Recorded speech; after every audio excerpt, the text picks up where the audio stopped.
Yo,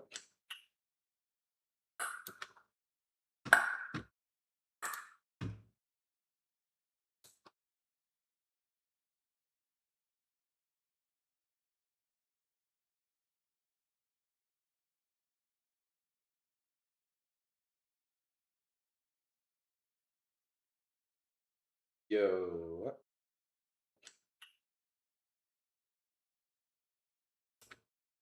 Can contain a digital key that's used to encrypt a hard drive or other storage device. Then, to decrypt and read that drive, you would need to insert the HS version to get security updates, bug fixes, and upgrades that include new features. Over on the right, we see OC Profile, and this allows me to save and load BIOS settings so I can make different configurations or different profiles based on different needs for my particular system. The hardware monitor will allow us to see all the different pieces of hardware, including the temperatures and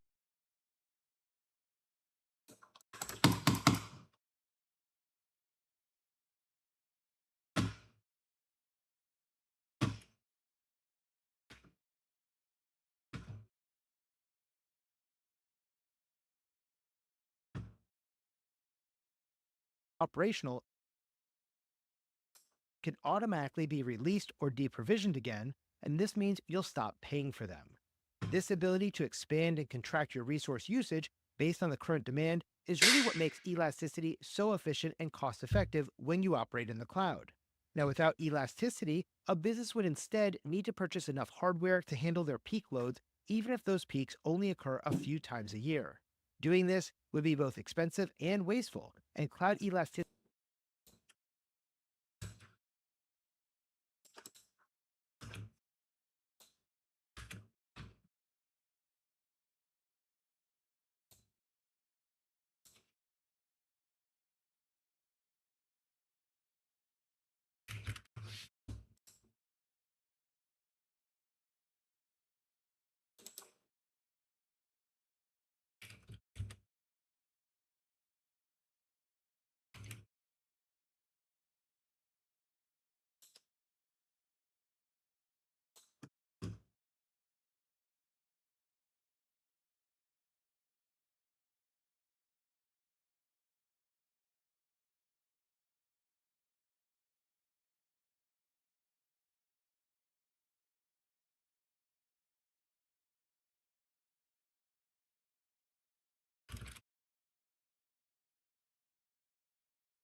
avoids all of this, which is why cloud elasticity is so popular among businesses these days. Fourth, we have availability. Cloud availability refers to the ability to access your data and applications whenever you need them. Cloud providers design their systems to deliver high availability by using techniques like redundancy and geographic distribution. Redundancy refers to the fact that your data is replicated across multiple servers and data centers. If one server fails, another can take over almost immediately. Similarly, geographic distribution will ensure that your services remain operational even if an entire region experiences an outage. Most major cloud providers, like AWS, Google Cloud, and Microsoft Azure, guarantee uptime percentages in their service level agreements, known as SLAs, by often promising things like 99.9% or higher uptime percentages. This translates to only a few minutes of downtime per year and makes cloud solutions highly reliable for mission-critical operations. Fifth, we have file synchronization. File synchronization is a feature of the cloud that allows users to keep their files updated across multiple devices in real time. For example, imagine you're editing a document on your work laptop. Well, within moments, the updated version of that file can also appear on your tablet, smartphone, or home computer. This is made possible by cloud-based file synchronization tools like those provided by Google Drive, Microsoft OneDrive, and Dropbox. This feature is especially valuable for team collaboration because everyone will have access to the latest version of the shared documents and files. However, file synchronization does rely on a steady internet connection and can consume significant bandwidth if you're not careful, so it's important to monitor usage in environments with limited connectivity or data caps. Sixth, we have multi-tenancy. Now, multi-tenancy is one of the defining characteristics of cloud computing, and it means that multiple customers or tenants can share the same physical infrastructure while keeping their data and applications completely separate. This is achieved through virtualization to create isolated environments on shared hardware. I like to think of multi-tenancy like a hotel. Each guest has their own private room, but the building's infrastructure, like the elevators, the plumbing, and the electricity, is going to be shared by everyone in that hotel. Using this type of multi-tenancy approach makes cloud computing much more affordable and efficient because those resources are going to be maximized across all of the tenants. However, it also requires strict security measures to ensure that one tenant's actions don't impact any of the others. Cloud providers use tools like resource quotas and monitoring to maintain performance and security in a multi-tenant environment. So remember, there are 6 characteristics of cloud computing.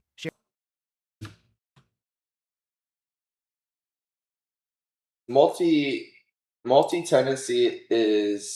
multi-tenancy is the way to share is basically if you're comparing shared versus dedicated resources, multi-tenancy is only for shared resources.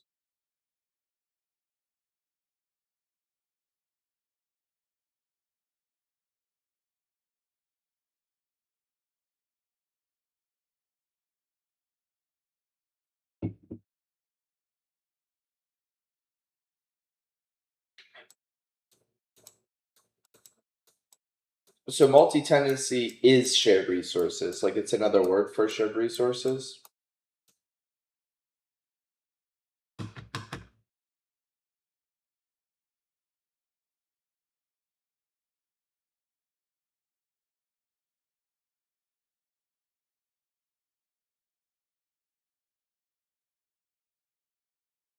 So multi-tenancy is a type of shared resources, but it's not a type of dedicated resources.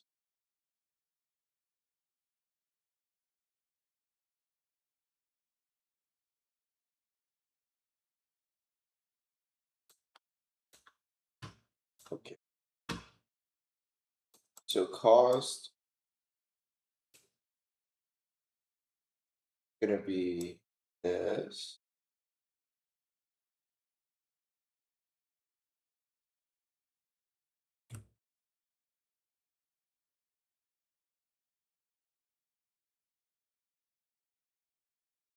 This.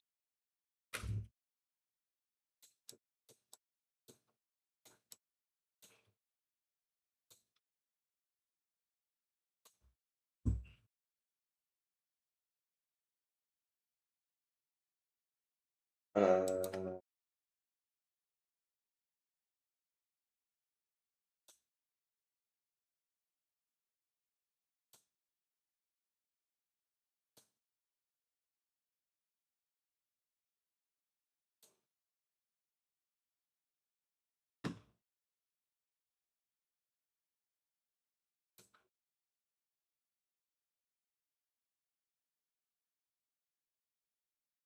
really versus this. This. Uh,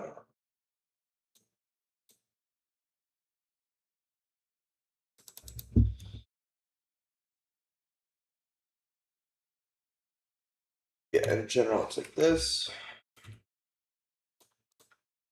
So the general framework for how it works with cloud computing is it's metered utilization, which means you pay for what you use, and then you pay for what you use. Being ingress versus egress is going to have different costs, but both you pay the ingress that you use and you pay the egress that you use, and that's it. But typically ingress is going to be free, right?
shared versus dedicated resources, metered utilization, elasticity, availability, file synchronization.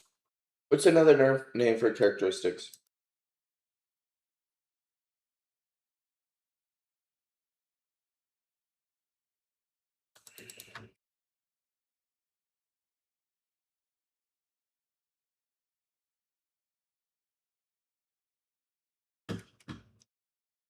And multi-tenancy. These 6 characteristics are what make cloud computing such a versatile and powerful tool. By using these features, businesses can scale their operations, reduce their costs, and maintain higher levels of reliability and security.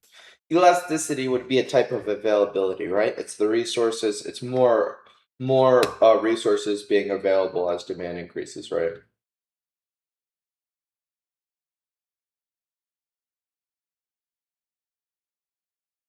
Yeah. It's important to understand these characteristics so you'll be better equipped to be able to make more informed decisions when you're working with cloud technologies in your organization's real-world environments too.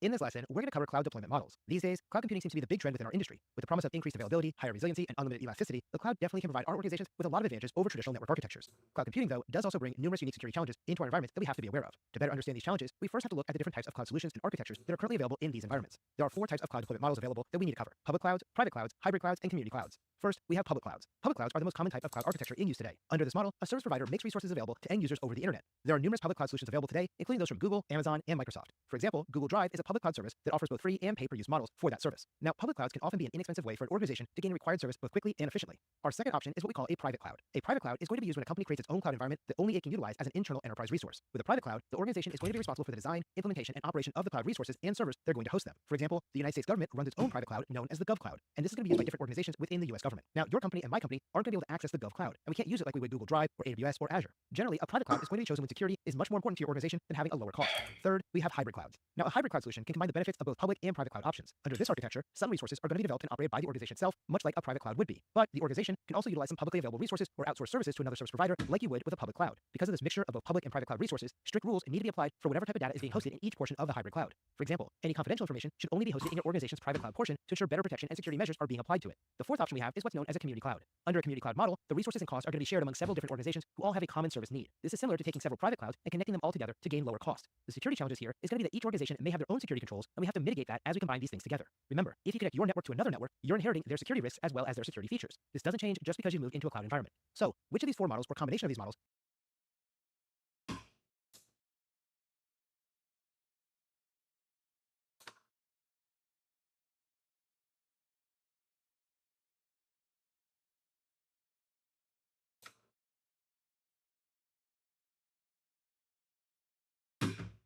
So hybrid clouds could be with private or public. It could also be with public and community, or it could be with private and community, or it could be with all 3.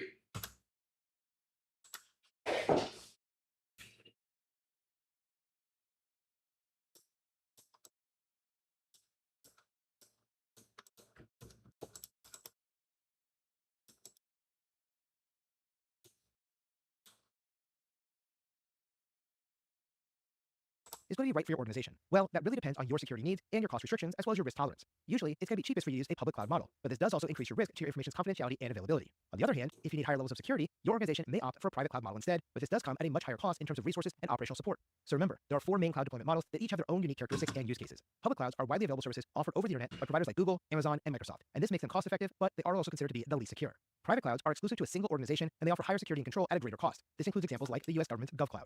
Hybrid clouds combine both public and private cloud benefits by allowing sensitive data to stay secure in the private portion while leveraging public resources for less critical tasks. Lastly, we have community clouds, which are the shared environments among organizations that have common goals that can help them to reduce costs, but these community clouds do require careful coordination to make sure that all the shared security controls meet your needs. As with many things we consider as technology practitioners, there's really no single right answer here, and instead, it's our job to weigh the benefits and the drawbacks of each of these models and then decide which one is going to be right based on our organization's specific needs and concerns.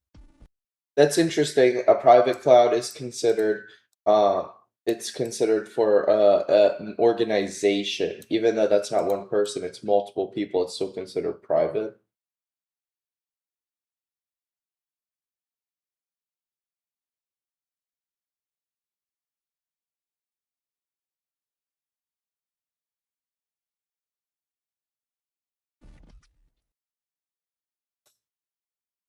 As a service or PaaS, and infrastructure as a service.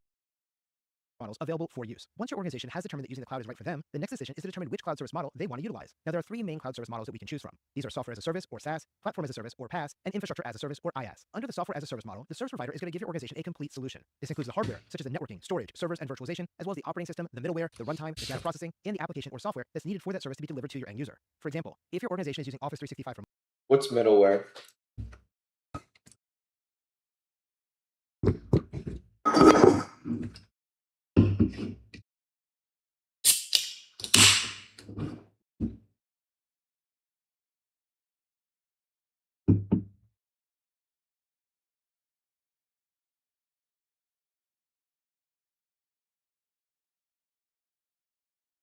Microsoft, or Docs and Sheets by Google Workspace, these are considered a software as a service solution, and it's going to allow your end users to access their email, their documents, their spreadsheets, and much more, all from directly inside of their web browser. Another good example of software as a service is TurboTax and QuickBooks Online. These services provide tax filing and bookkeeping software that you can access online using just your web browser, and they're going to handle all the software, the hardware, and the data storage requirements on your behalf. Sometimes, though, you're going to have to build a customized application or piece of software to meet your specific service needs. In this case, you might only need the service provider to get you the hardware, including the networking, storage, servers, and virtualization, as well as the operating system, middleware, and runtime applications. But unlike software as a service, you're only going to be responsible for creating the actual application code and handling the data processing between your client and your servers. This type of environment is what we're talking about when we talk about platform as a service. Because with platform as a service, or PaaS, you're going to get the benefits of using the cloud, including shared resources, metered utilization, rapid elasticity, high availability, file synchronization, and multi-tenancy configuration. But you also have the ability to customize your own development to meet your unique business needs. Under this type of model, the third-party vendor is going to provide your organization with the hardware and operating system that's going to be needed for a specific service to operate. But they're not going to give you the code or the application that is closest to your end user. For example, if your company is developing a new web application, they might have a development platform that's provided by a third-party cloud provider. At my company, Dion Training, we actually are in the process of developing our own learning management system tools from the ground up. But we don't want to have to deal with all the underlying hardware, networking, storage, and operating system layers. So we chose a platform as a service solution through Amazon Web Services because they're going to handle everything from the database downward inside of our tech stack. That way, my team and I are only responsible for the software code that our end users, which is our students, are going to interact with and then process the data as our students go through our courses. Now, this is platform as a service at work because Amazon is giving us the servers, the operating system configurations, and even the databases. And then we can build on top of that whatever we want to provide our final application or software to our end users, which is you, our students. The final type of cloud service model we need to cover is known as IaaS, or Infrastructure as a Service. Infrastructure as a Service is a means of provisioning IT resources such as servers, load balancers, and storage area network components when they're needed. With Infrastructure as a Service, you're going to get the benefits of dynamic allocation of additional resources, which is known as elasticity. But you don't have to deal with the headache of a long-term commitment of buying and running all of that hardware yourself. For example, you might contract for a new cloud-based web server to host your company's website on. If you're using Amazon Web Services or AWS, we call this EC2, which is the Elastic Cloud Compute, and you're going to be able to select the right amount of resources for your particular EC2 instance. Maybe you decided you want a web server that has 4 CPUs, 16 gigabytes of memory, and 500 gigabytes of storage, or whatever components you need. Then AWS is going to assign all those resources from the hardware for you to be able to use it, and then you'll install your operating system, your middleware, and the runtime for that resource. Now, sometimes the lines between these three types of as a service can get a little tricky. According to the official Comptia textbook and documentation, infrastructure as a service is focused on the hardware only, including the virtual machines, storage, and networking portions of that hardware. That being said, though, most cloud providers like Amazon, Microsoft Azure, and Google Cloud will have you select the operating system you want to have installed on your compute instance when you choose what resources you want, and then they'll assign them to you. For example, Amazon's EC2 instances can be spun up automatically with the Linux Amazon Intune image already installed on it, and this contains the basic Linux operating system ready for you to completely customize to meet your specific needs. Now, the reason I bring this up is because when you're dealing with something that is mostly hardware, just because it has an operating system installed, I would not consider that to be platform as a service on the exam, and instead, you would still consider this infrastructure as a service. Now, to get to platform as a service, it really should include all the middleware and the runtime as well. This includes things like the database functionality, the web servers such as Apache or Nginx, and other server software or middleware that you're going to need to be able to provide those services. Now, for the exam, they're usually going to be pretty clear when something is infrastructure as a service or software as a service. But for platform as a service, it does get a bit trickier. So I'm going to give you a little bit of a hint here that you can use when you're taking the exam. If you see things that are more than infrastructure as a service, you probably want to choose platform as a service as the answer. If you see things that are less than software as a service, then again, you're going to choose platform as a service, because really, you have the two ends of the spectrum with infrastructure as a service all the way on the left side and software as a service all the way on the right side. And platform as a service sits somewhere in the middle, and it gets a little bit trickier there. So remember, for infrastructure as a service, it provides you with everything you need to run a server, including the power, the space, the cooling, the network, the firewalls, the physical server, the virtualization layer, and sometimes even the operating system. With platform as a service, we're going to add in the operating system and what I like to refer to as the infrastructure software. Now, this infrastructure software is really your middleware and your runtime environment. And that means we're talking about things like an Apache web server, a MySQL database, programming languages, and things like that. Now, when we get over to software as a service, we're really dealing with a hosted application or a piece of software that's added on top of the infrastructure and platform portions. So as you can see, software as a service is much closer to your end user than either platform as a service or infrastructure as a service. As a technology professional, it's going to be important that you're able to determine which type of as a service is going to be right for your organization. Okay, so if they only need, if I'm trying to decide if something is software, platform, or infrastructure as a service, Basically, if all the only thing that's left that they need is the code itself for the application, then that means that's platform as a service. But if the code itself is provided, then it's software as a service. But if only the hardware is provided, then it's infrastructure as a service. Based on its requirements and whether software as a service, platform as a service, or infrastructure as a service can best meet your organization's needs.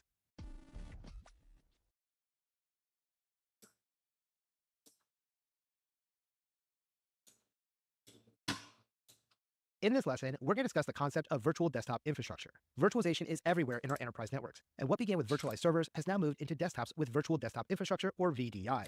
These systems can host desktop operating systems within a virtualized environment that's going to be hosted by a centralized server or server farm. This is a virtualization implementation that separates the personal computing environment from a user's physical computer.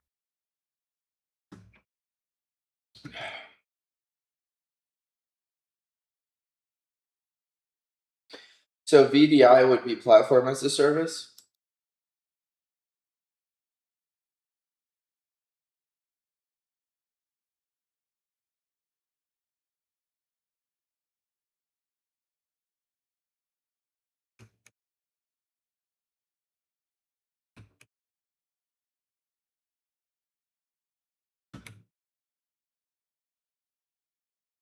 So does VDI typically not come with middleware? Okay, so yeah, it would be IS. Yeah, that makes sense. The end user can then access the virtual desktop from a thin client or through a web browser, and then they can interact with that virtualized desktop as if they were sitting right in front of a standard desktop computer. For example, I have a Windows 10 machine that I can access in the cloud as part of a VDI network. So if I want to use it, I can simply launch a piece of software on my MacBook Pro, and it reaches out to the cloud, and I can then connect to that Windows 10 machine and have access to all the resources that I want to by running it over the cloud. These VDI services have all the operating systems, the applications, and everything else I need to be able to use this Windows 10 machine effectively. Every time I try to run a command, it's going to process it on that cloud-based server, and it doesn't process it on my local machine. Instead, my local machine.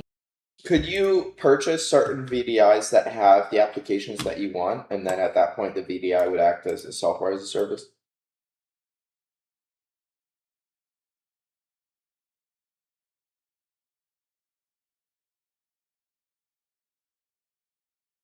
Is just a dummy terminal that's being used to connect to it. That is the idea of VDI. This allows you to have it on a desktop, a laptop, a phone, a tablet, really anything you want. It really doesn't matter anymore because the device here is just being used to connect to the server and then run that virtual image in the cloud, which is going to be doing all the processing and data I need in that remote server. This server is now performing all the application processing and data storage as well. This means you can use a Chromebook, a MacBook, or a Windows machine, and again, it really doesn't matter because with VDI, we're really focused on just connecting to the VDI environment and then having all the processing being done on that server, whether it's an application or something else inside of that virtual machine. Now, because of this, many enterprise networks are going through an evolution into VDI, with a lot of companies completely offloading their entire IT infrastructure by using third-party services that use virtual desktop infrastructure.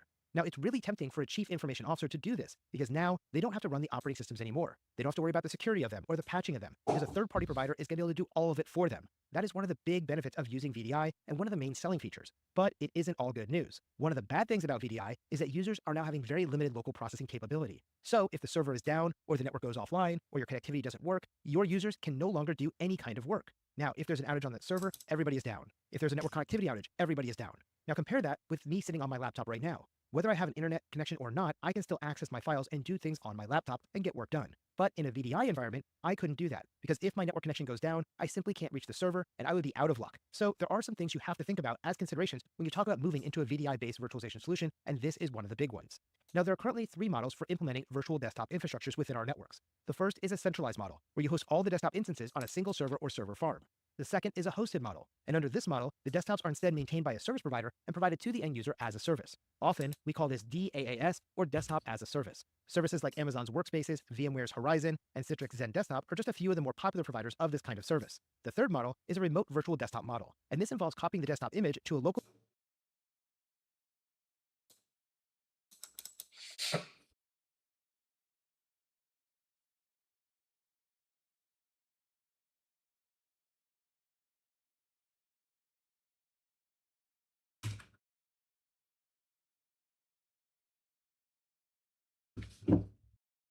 machine prior to being used by an end user. This model eliminates the need for constant network connectivity and has much less requirements for bandwidth than the other 2 models I just mentioned. So remember, virtual desktop infrastructure, or VDI, is really a powerful solution that separates the desktop computing environment. Wait, what's the difference between centralized and hosted VDI?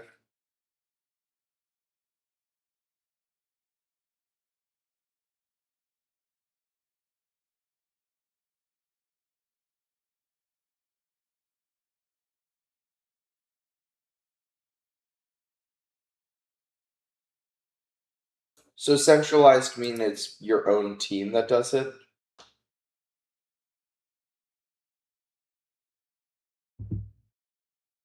Okay, centralized, and then hosted means someone else does. And then what about RVD or remote virtual desktop?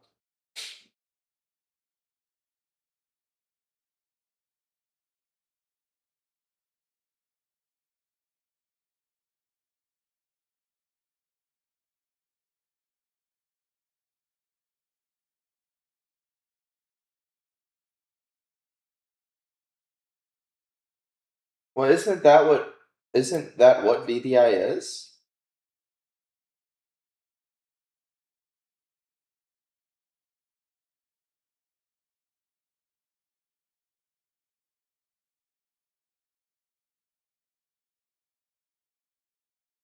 I don't understand the difference.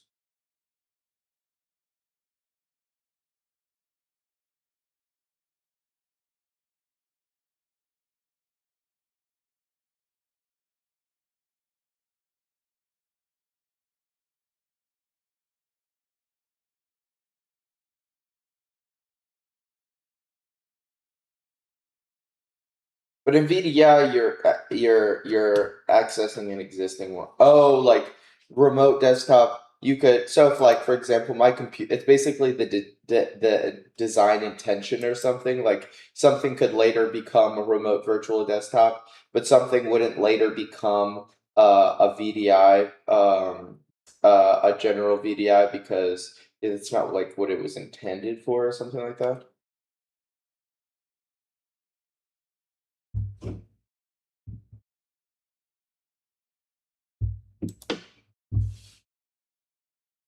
Okay.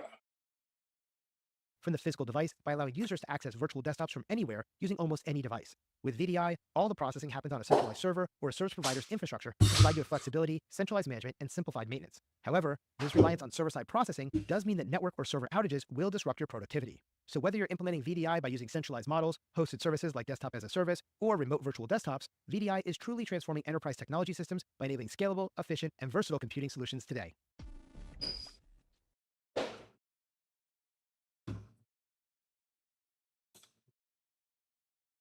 In this lesson, we're going to talk about cloud storage services. There are lots of different varieties of cloud storage services out there, but I really want to focus on three main parts of it that you should be aware of. These are cloud storage applications, file synchronization, and content delivery networks. Now, the first one we're going to talk about is cloud storage applications, and you've probably used these already in your own life. If you've ever used Dropbox or OneDrive or Google Drive or iCloud from Apple, these are all examples of cloud storage applications. Essentially, they're going to give you some amount of space on a cloud-based server for you to put your files into, and then they'll store those for you, and there's some that have either a free tier or a paid storage plan, depending on what plan you're signing up for. For example, if you go over to Dropbox.com right now, you can sign up for a free storage account for a cloud-based server for you to put your files. Probably use these already in your own life. If you've ever used Dropbox or OneDrive or Google Drive or iCloud from Apple, these are all examples of cloud storage applications. Essentially, they're going to give you some amount of space on a cloud-based server for you to put your files into, and then they'll store those for you, and there's some that have either a free tier or a paid storage plan, depending on what plan you're signing up for. For example, if you go over to Dropbox.com right now, you can sign up for a free storage account, and you'll be able to get 2 gigabytes of storage with no cost. Now these days, 2 gigabytes of storage is not really that much data. So what they're really hoping is that you're going to upgrade to their 2 terabyte plan, which gives you a lot more storage in their cloud, and you'll pay around $10 per month for that. But if you can stay under the 2 gigabit limit, you're going to be able to get it for free without having to pay for anything. Now, in addition to getting free cloud storage in their app, you can also go to their website and be able to access your files through a web browser or through an app on your computer or your phone. Another great thing about these is the ability to do what's known as file synchronization. A lot of these cloud storage applications have the ability to synchronize your files from different devices and be able to send data to and from all of your different connected devices using that single account. For example, I personally use Google Drive as my cloud storage application of choice. This allows me to be able to put all my files on a folder in my hard drive, and whenever I do that, they're automatically going to be synced and uploaded to the Google Cloud inside of the appropriate drive location. Now I can access it on my phone, my tablet, my laptop, my desktop, or any other computer I want to using a web browser because I know those files are sitting on that cloud file storage inside of the Google Cloud, and I can access that same file on any of these different devices because that file synchronization is occurring. Now, the last thing you need to be aware of when it comes to cloud file storage is the concept of a CDN, or content delivery network. A content delivery network is essentially different servers located all over the world, so wherever that user is coming from, it's going to find the closest server to them, and this will help minimize the delay or download time to be able to receive those files. Whenever I upload a video file to my Google Drive, for example, it doesn't just sit in one of Google's delivery network. A content delivery network is essentially different servers located all over the world, so wherever that user is coming from, it's going to find the closest server to them, and this will help minimize the delay or download time to be able to receive those files. Whenever I upload a video file to my Google Drive, for example, it doesn't just sit in one of Google's data centers. inside of the Google Cloud, and I can access that same file on any of these different devices because that file synchronization is occurring. Now, the last thing you need to be aware of when it comes to cloud file storage is the concept of a CDN, or content delivery network. A content delivery network is essentially different servers located all over the world, so wherever that user is coming from, it's going to find the closest server to them, and this will help minimize the delay or download time to be able to receive those files.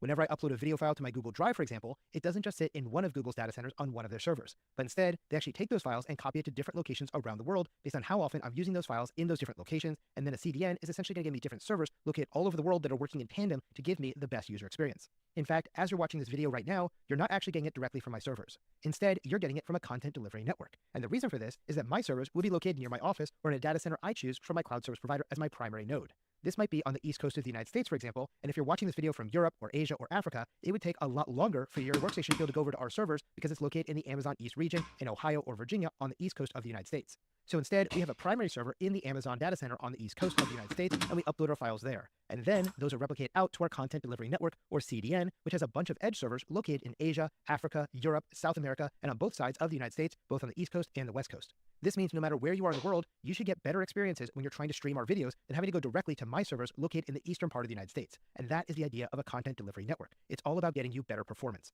Our goal here is to get the edge of our network as close as possible to our end users so that they have a minimized downtime and less latency than if they were trying to load the media directly from our webpage by going through the CDN of these internet exchange points instead of having to go all the way back to our individual server.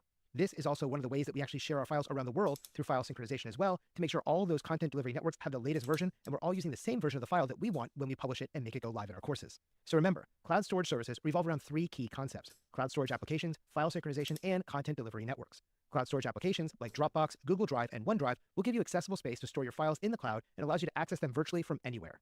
File synchronization will ensure that your data stays up to date across all of your devices, so whether you're on a laptop, a desktop, a phone, or a tablet, you'll always have the latest version of your files with you.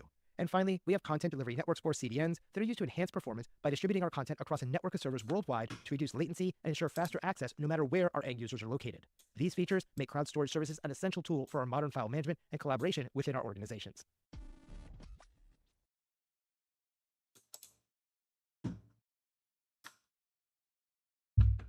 From here, you're going to click on Create an Instance. Once you do that, in the right sale is Amazon's entry to the cloud product. Instead of having to use EC2, which is for compute, Route 53, which is for networking, Aurora, which is for databases, Fargate, which you in this lesson, I'm going to show you how to use the cloud. And we're going to do this by using a product from Amazon known as Lightsail. Now, Lightsail is Amazon's entry to the cloud product. Instead of having to use EC2, which is for compute, Route 53, which is for networking, Aurora, which is for databases, Fargate, which is for containers, and S3, which is for storage. Okay, first let me. So for platform infrastructure, PPCH, PPCH.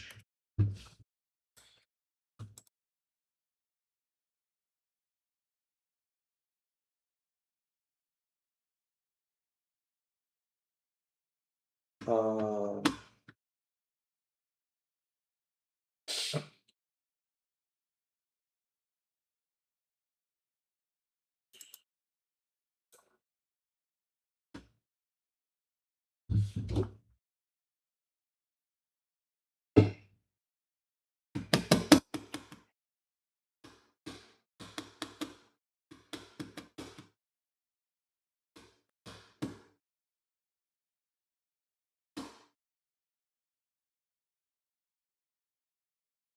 I want to file sync says that typing a. I would think of different. I would think of file sync.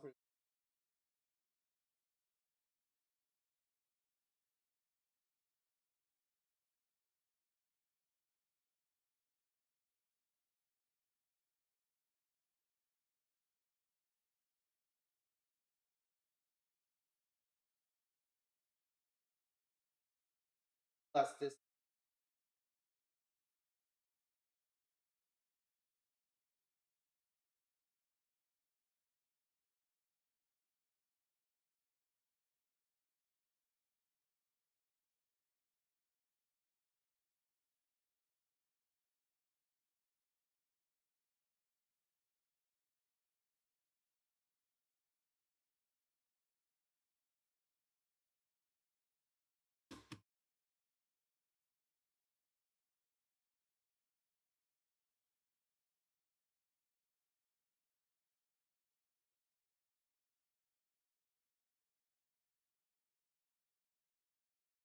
File sync.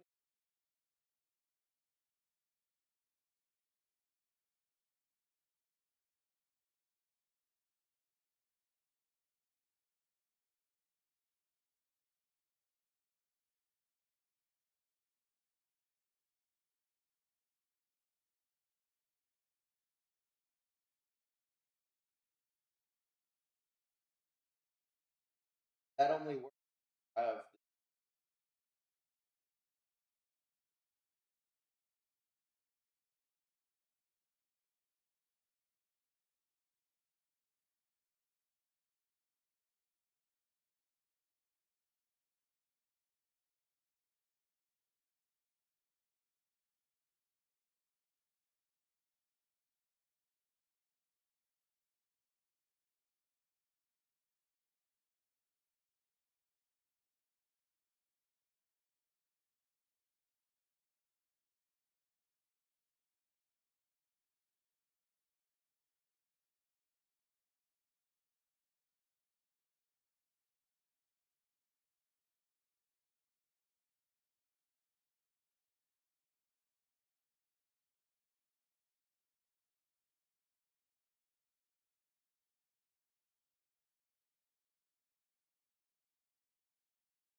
models, uh, models, and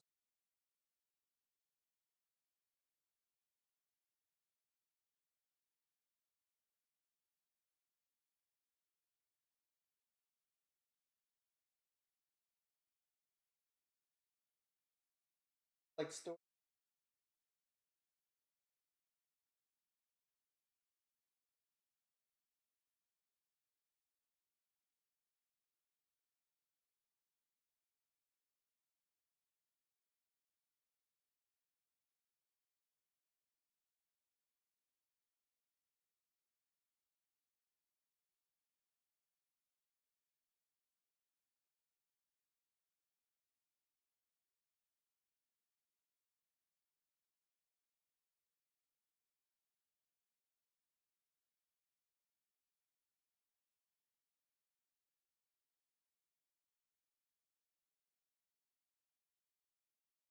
so store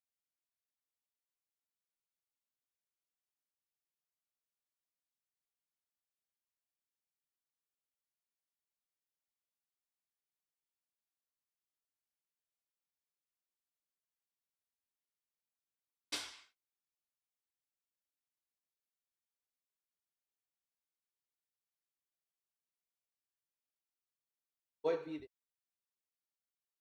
but a store application.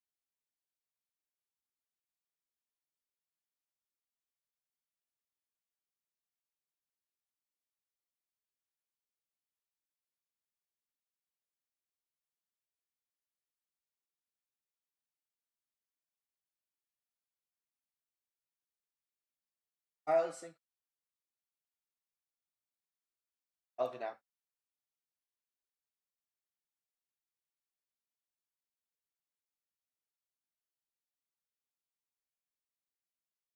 Content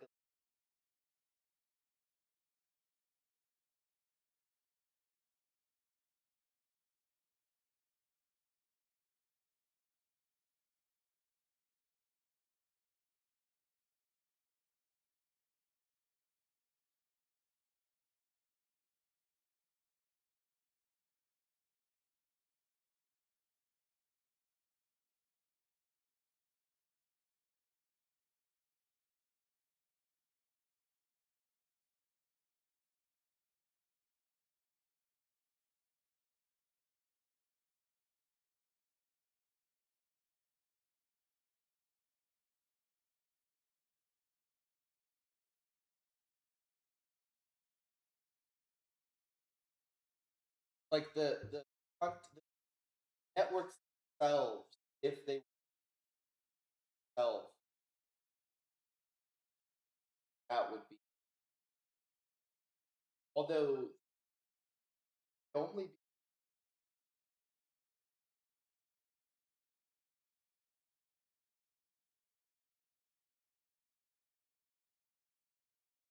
that would be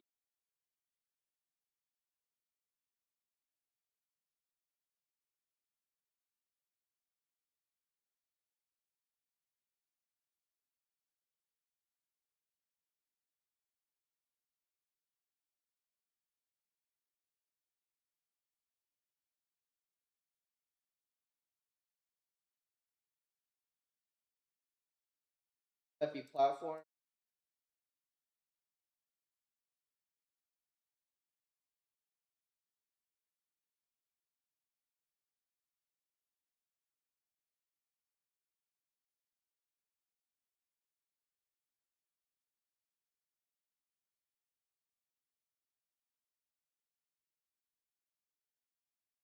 So our models, model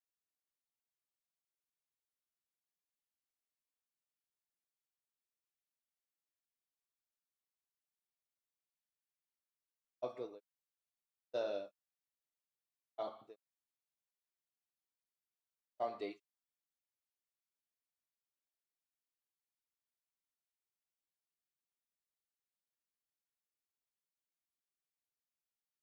content like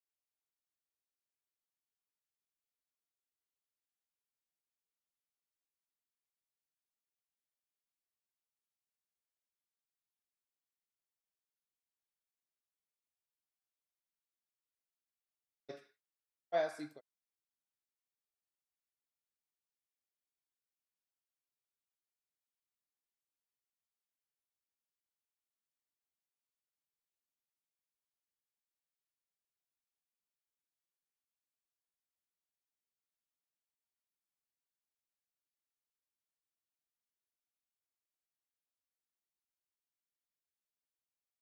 okay. So types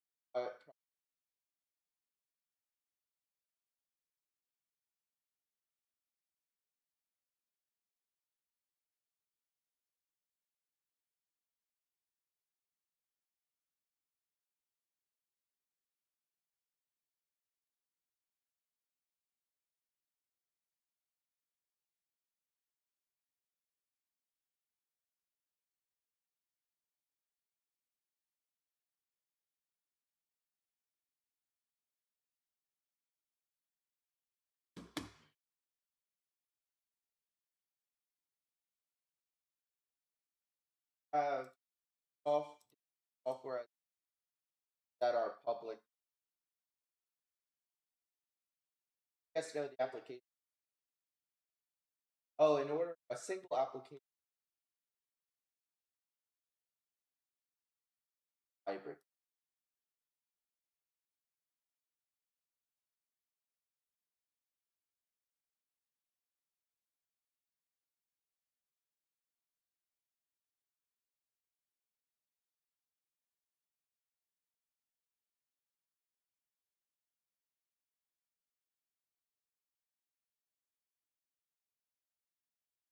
Have a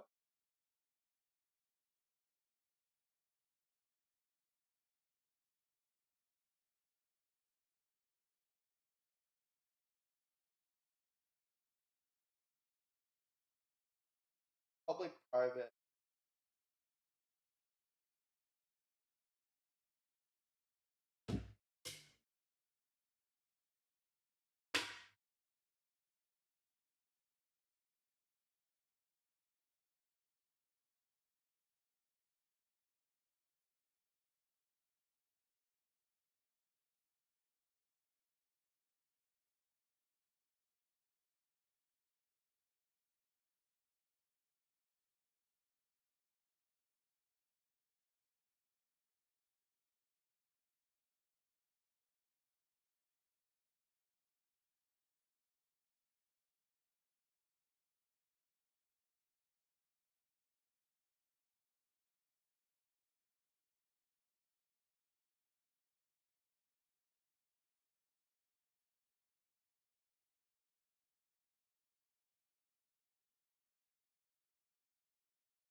We're actually so locked in.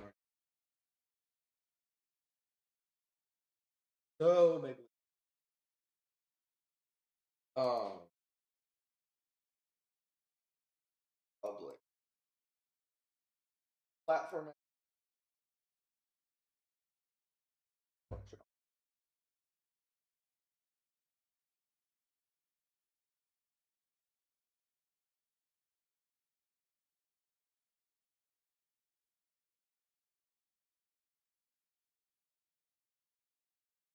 That would be considered public.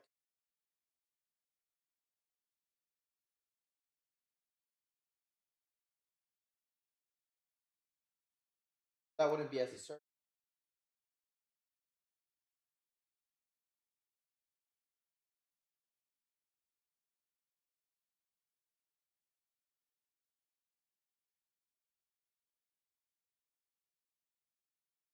Oh, interesting. In order for something private as a service platform,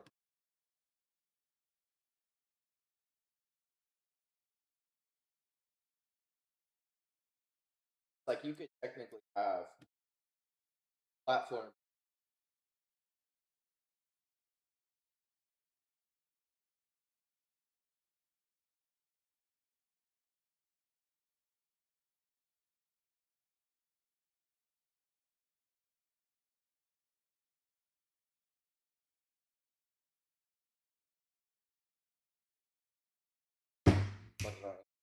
That.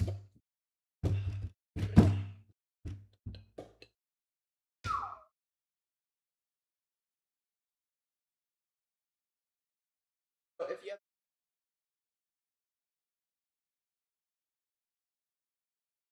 then that's actually that's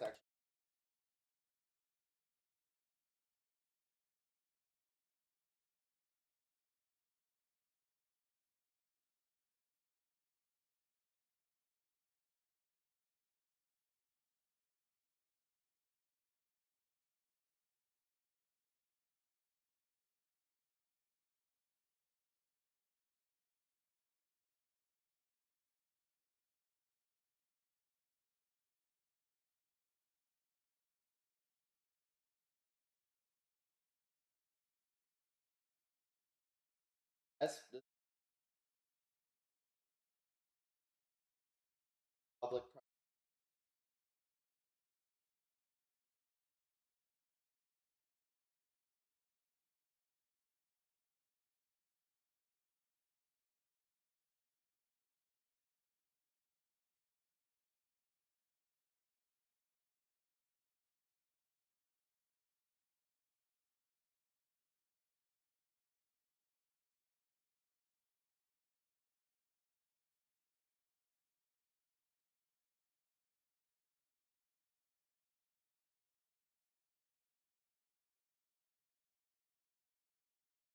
So then we have the of health.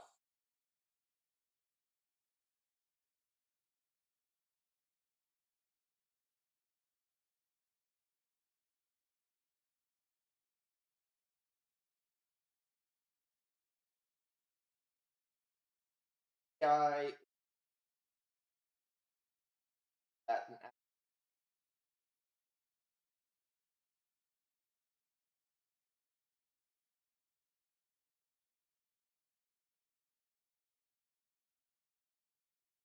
guy would be.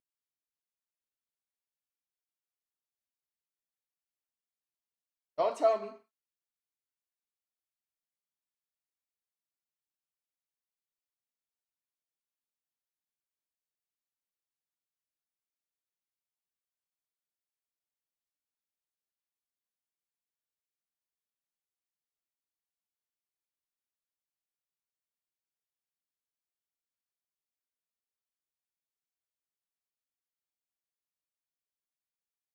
So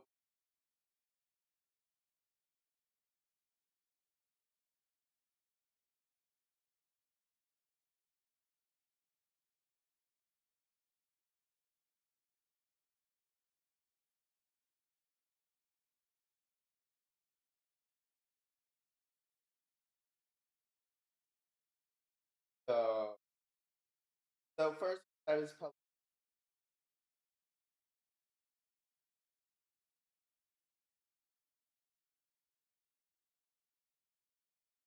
Best, best.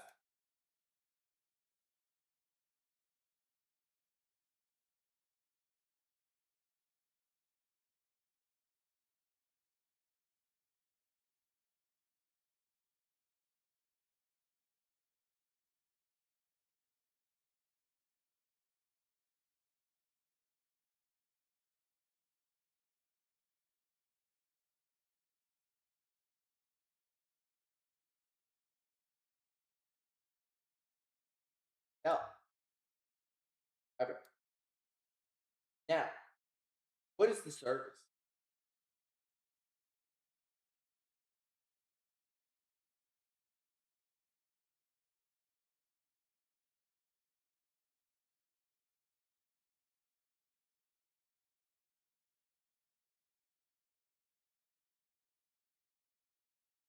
Question.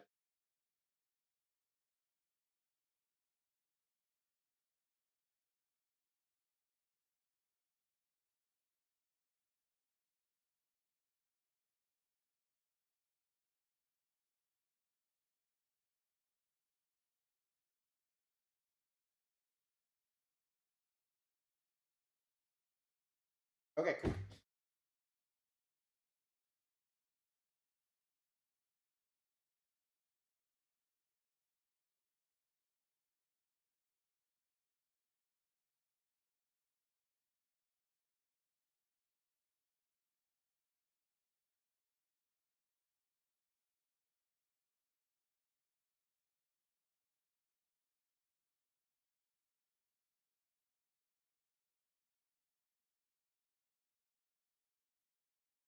Okay, now we have the traits, which the of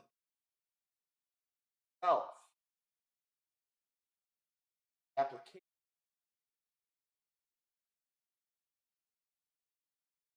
and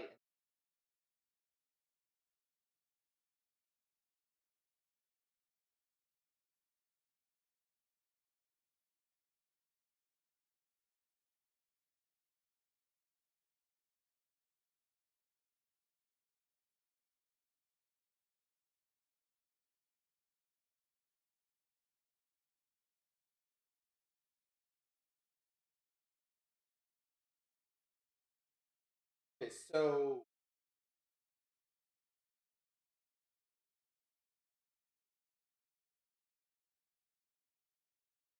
structure.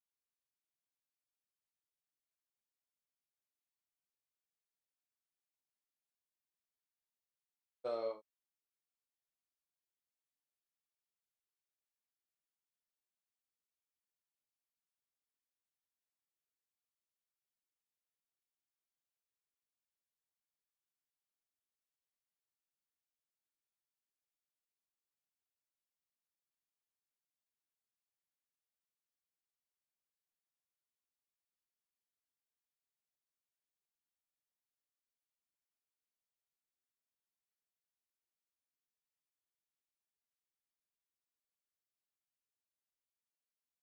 all right, so next is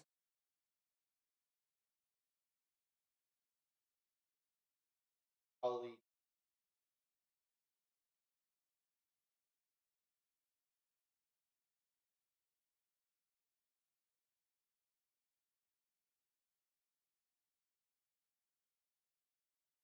ability.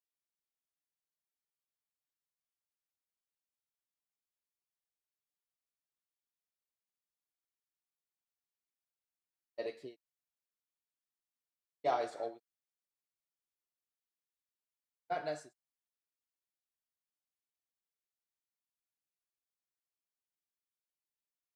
Centralized.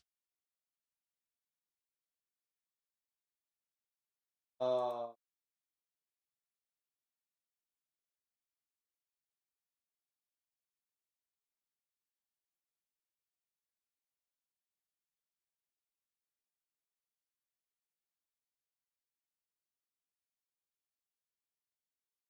also with theoretical own network. However, that is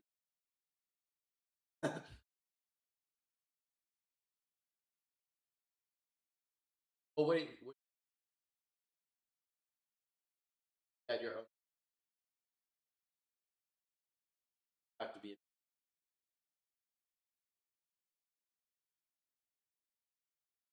would you yes or no, would you have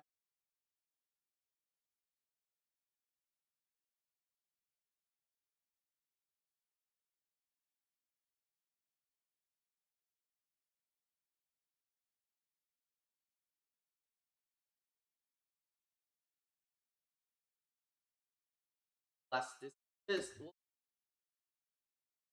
shared with others?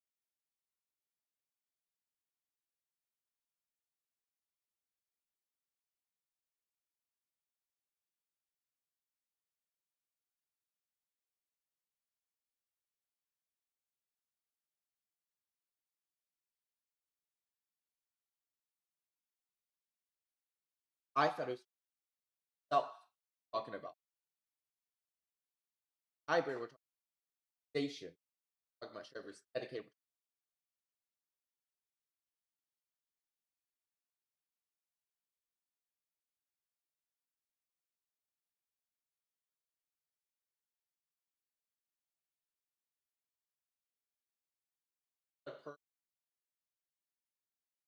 That's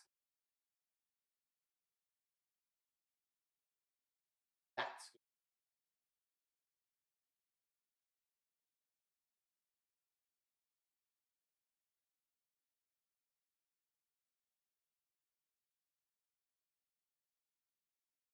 not really. Well, have you ever been?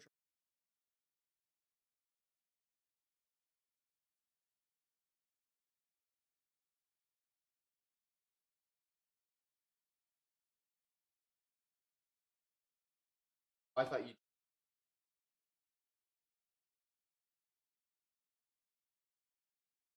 Yeah,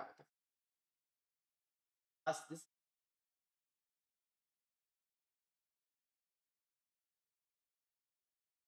like how much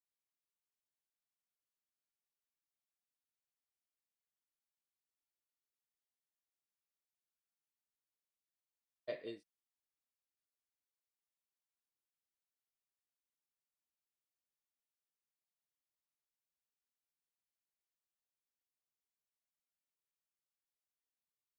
So then the question would be,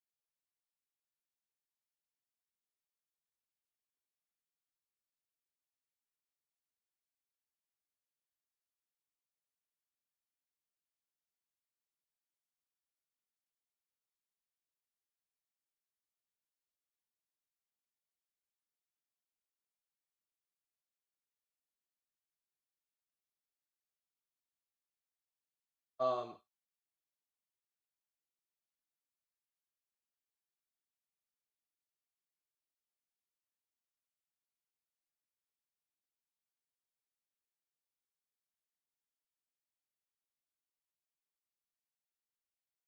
oh, bro,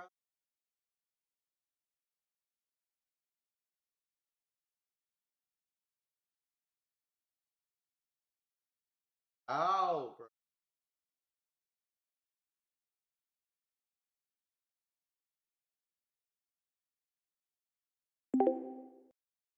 hey,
I guess how much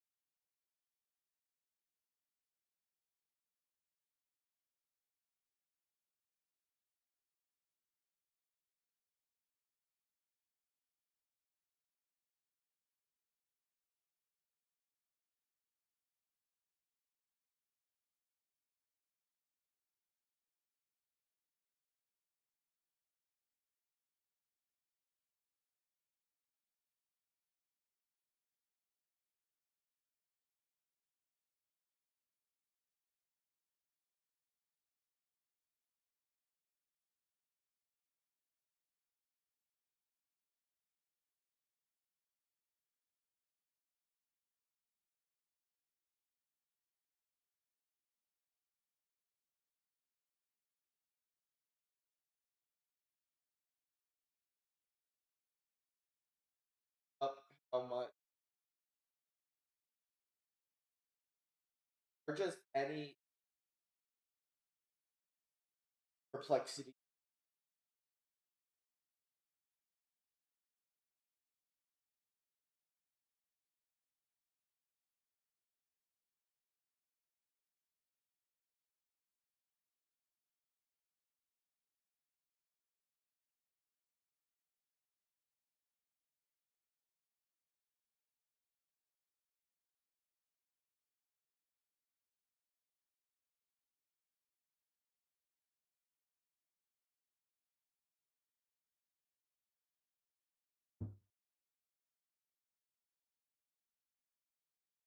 How do I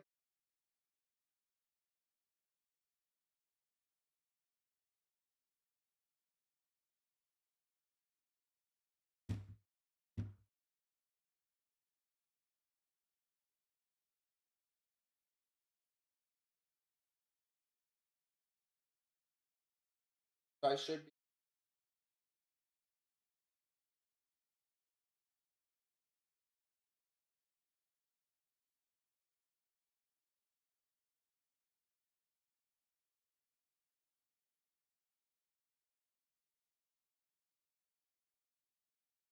I did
I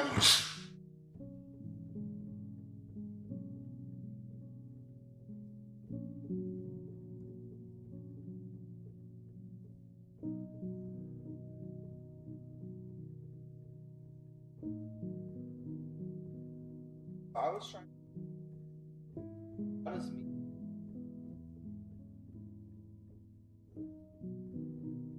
In metered billing, usage is tracked and billed like a utility. Public cloud does this by default, charging per CPU hour, storage, requests, and so on. Private cloud, it's for showback.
Sure, you can ask me to speak faster, or if that doesn't do it, we can fine-tune it together.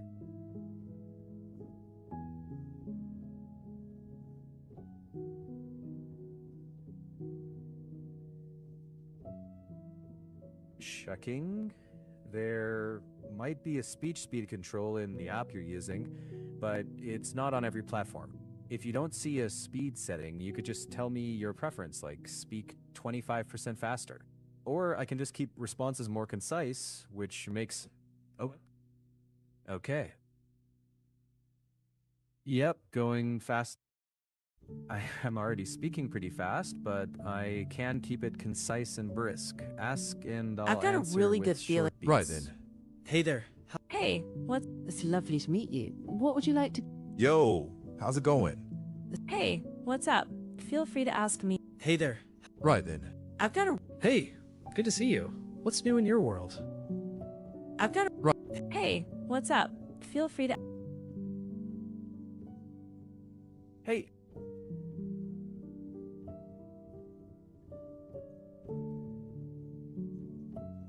Sure.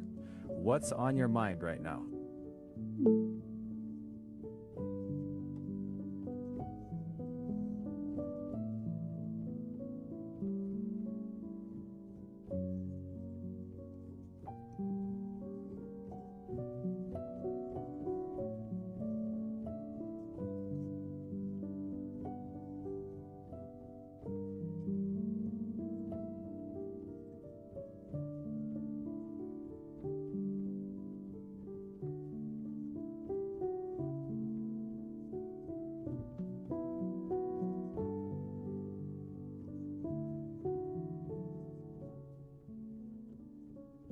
Hi there, what's on your mind today?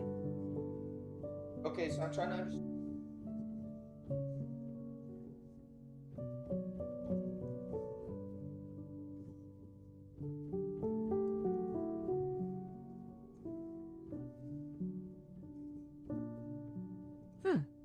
Yes, public cloud and private cloud are models for cloud deployment. Okay, so Metered utilization.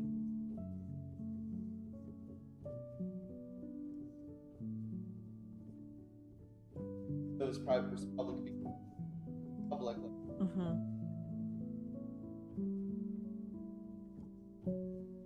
Private cloud.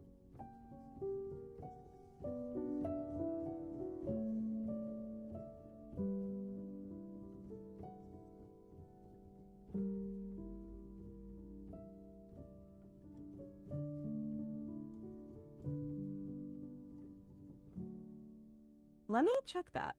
Yeah, you're on the right track. In a private cloud, the organization owns the hardware, so there's no paying a cloud provider per use. Metering can still happen internally, like tracking which department uses how many virtual machines, for example. But that's for internal accounting and capacity planning. Public cloud metering, though, that's mostly for billing you for what you actually use.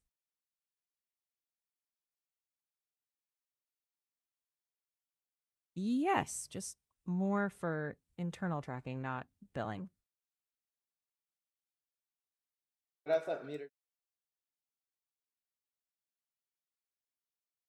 Let me see. That's a common confusion. Metered utilization basically means measuring resource usage. In public clouds, that measurement is used for pay as you go billing. In private clouds, it's more about monitoring an internal cost allocation rather But than if paying an private- outside provider. The individual.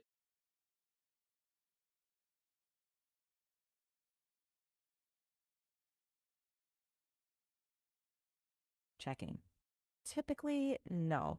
The individuals usually don't pay. The organization Okay, funds then it. for Although, that would.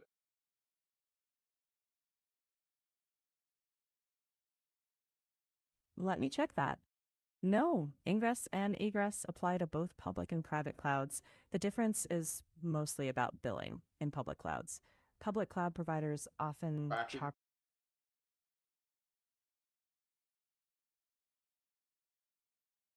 Checking. Right. In a private cloud, tracking ingress and egress. Yeah.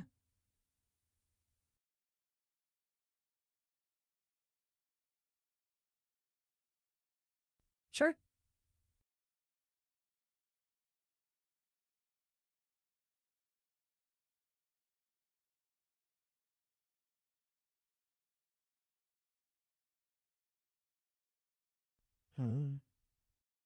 All right, I'll stay quiet when I check. So, for community clouds, metered utilization can apply depending on the agreement between the organizations. Ingress and egress tracking can apply too, but charges for egress depend on whether a third party provider is running it.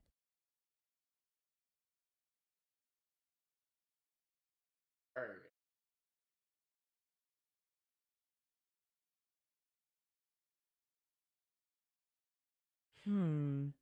Yes, that's the key question. So, it depends.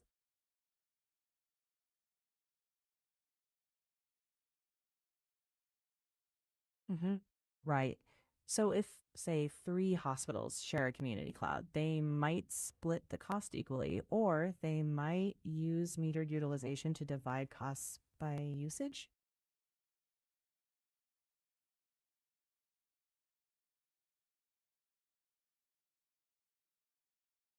Checking. Yes, they might. Okay.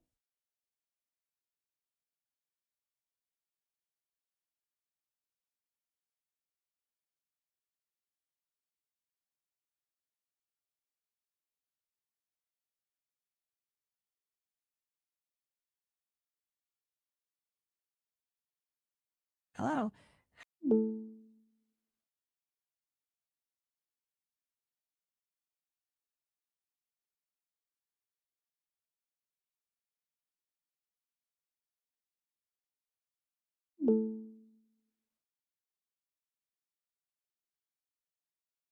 Are we in a? This is the real time advanced voice. How do I? Let me check. So you can switch back by ending this advanced voice chat and starting a new standard voice chat if your app version still supports both.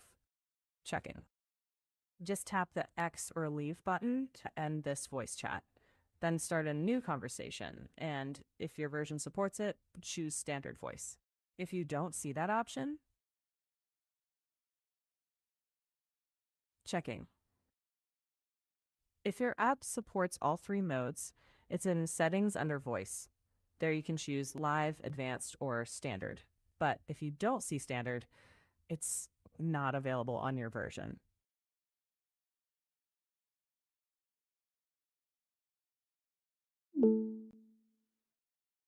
I've Checking? Yes, in the current ChatGPT voice experience, live is the real-time advanced voice mode.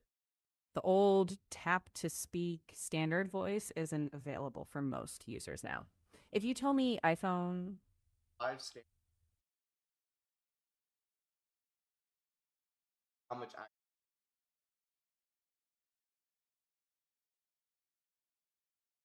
one sec.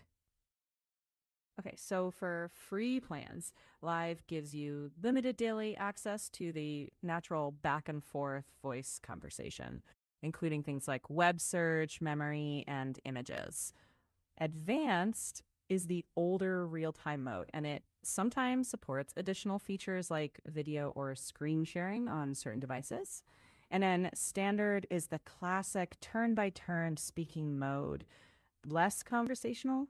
Keep in mind, though, that availability depends on your app version and device, and many users only see live now.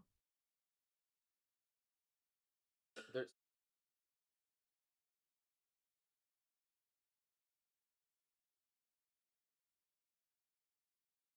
Checking? Not exactly. Live on the free plan has a limited use over 24 hours. For advanced, it's not clearly published, and many free accounts don't have access to that mode at all.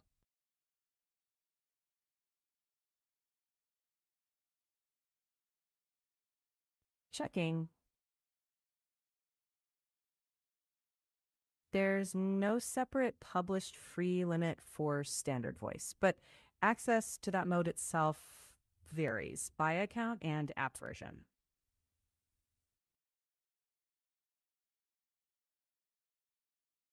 Checking. I can't see your app version directly, but what access?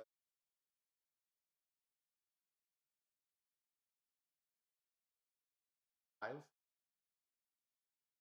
let me check. Yep, you're right. Live has a publish free daily access limit that's clearly documented. Advanced and standard don't have separate published free usage limits, and access depends on your account, region, and I know. app I know. version. I already know. So what would you know the actual? Let me check. For free plans, live limits aren't publicly specified. It may. I don't want to invent a number. The limit can change over time. Best bet is to use live until the app notifies you you've hit the cap. That'll be the most accurate live- indicator.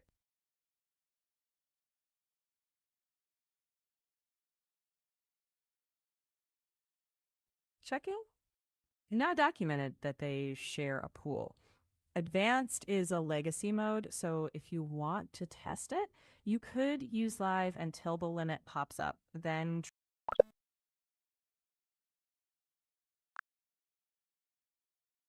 I'm functioning well, thank you. If you have something specific you'd like to work through or discuss, just let me know.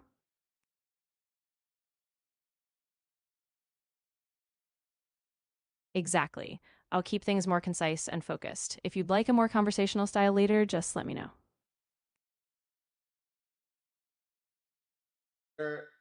This I've had. Yes, they do count against the same usage pool. In other words, if you exhaust the limit on one, it will affect your usage of the other. Both rely on the same underlying quota.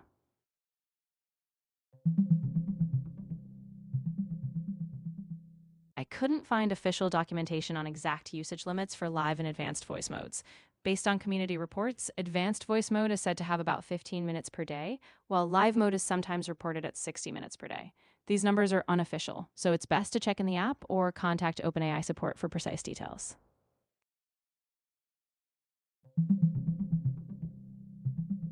For For standard voice mode, OpenAI states that for subscribers, daily usage is effectively unlimited.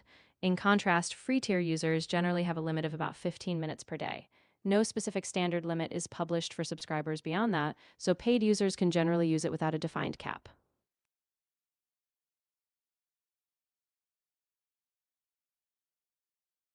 No, they don't. Both advanced and standard modes draw from the same overall usage pool, if you're on the same subscription plan. In short, both count against the same total daily allowance, regardless of which voice mode.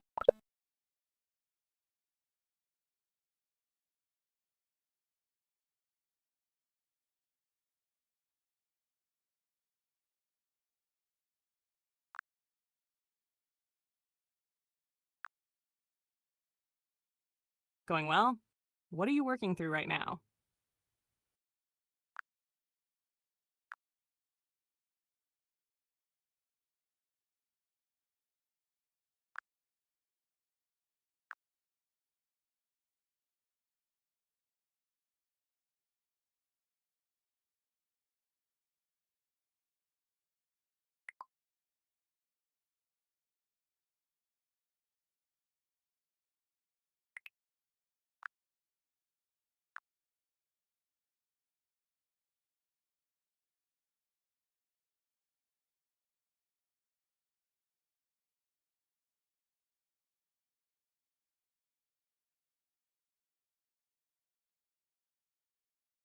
All right, so I think Storage, we actually get all of that combined into one nice, easy to use package for us as beginners in the cloud.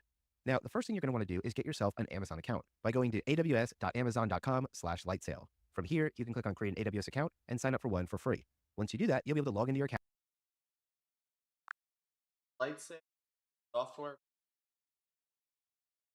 Lightsail is a platform as a service. and get to your Lightsail dashboard. From here, you're going to click on create an instance.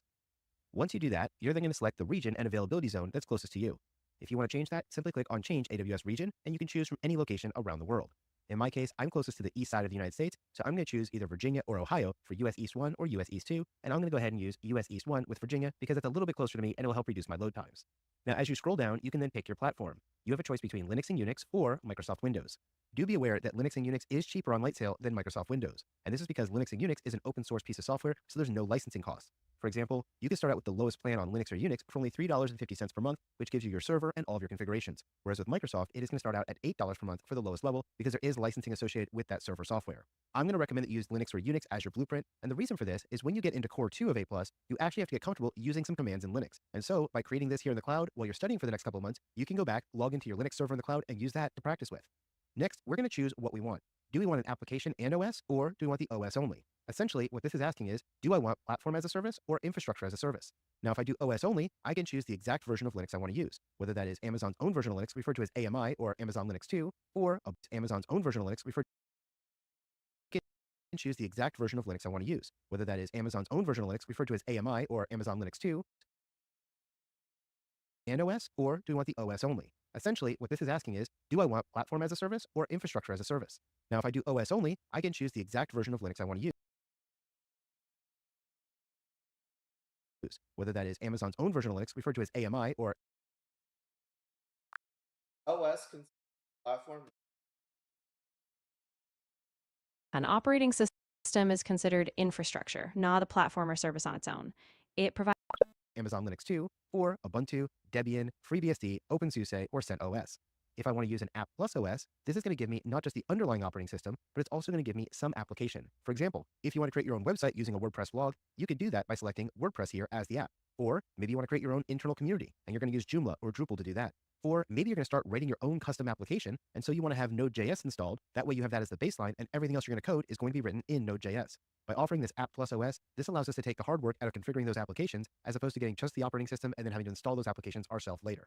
In my case, I'm going to choose CentOS down here in the bottom right, because CentOS is a Red Hat-based version of Linux, and most organizations, if they're running their own Linux servers, are using either Red Hat Enterprise Linux or CentOS. And for that reason, if you decide to move up into the Comptia Linux Plus cores, you'll be using CentOS as the base operating system as you go throughout that course as well, so it's a good one for us to choose here. Then we're going to scroll down, and we are going to have some other options we can configure, including if we want a script that will launch every time we load up this server, or being able to create a unique SSH key pair to remotely log into this machine. For right now, I'm going to stick with the defaults on this. And then as we scroll to the bottom, you can see we have to choose our plan. Now, as I said, with the Linux option, we can start out at the lowest plan, which is $3.50 per month. And with Amazon, they're running a special right now where if you sign up, you're going to get your first 3 months free, and there is no contract. So we can actually sign up, it'll be free for the first 3 months, and so we're going to be able to play with this, and then if you delete it by the end of that 3 months, you won't be charged anything. Now, when you're picking out your server, you're going to figure out what equipment you want, and based on that, you're going to pay more or less money per month. As I said, Amazon is running a special at the time of this recording where you can get any of the first 3 level plans for free for 3 months, and then after that, you would pay the price listed here on the screen. So since I'm planning on only using this for the next 2 or 3 months, I'm going to go ahead and select the $10 version because this is going to give me more memory and storage space on my virtual server. As you can see here, Hey. Platform.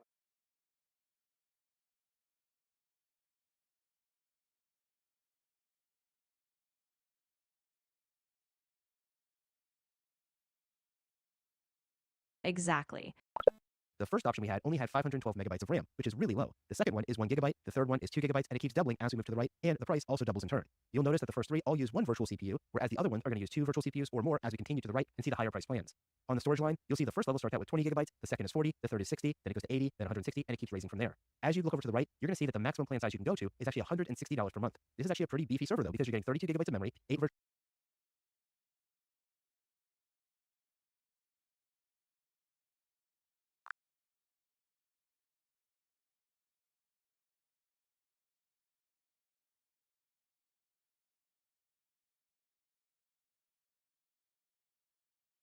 In this context, transfer refers to the amount of data that can be moved in and out of the system. In other words, it's the total bandwidth or data volume you can send or receive. This is separate from storage, the amount of data you can keep, and memory, the amount of active RAM. So 7 terabytes of transfer means you can move that much data in a billing cycle. I don't. No problem. Think of it this way. Storage is how much data you keep on a system, like files or databases. Memory is how much working data you have ready to use. Transfer is the total amount of data that moves in and out, like when users access or download your data. So you can store a certain amount, keep a certain amount of memory, and transfer up to 7 terabytes in a cycle.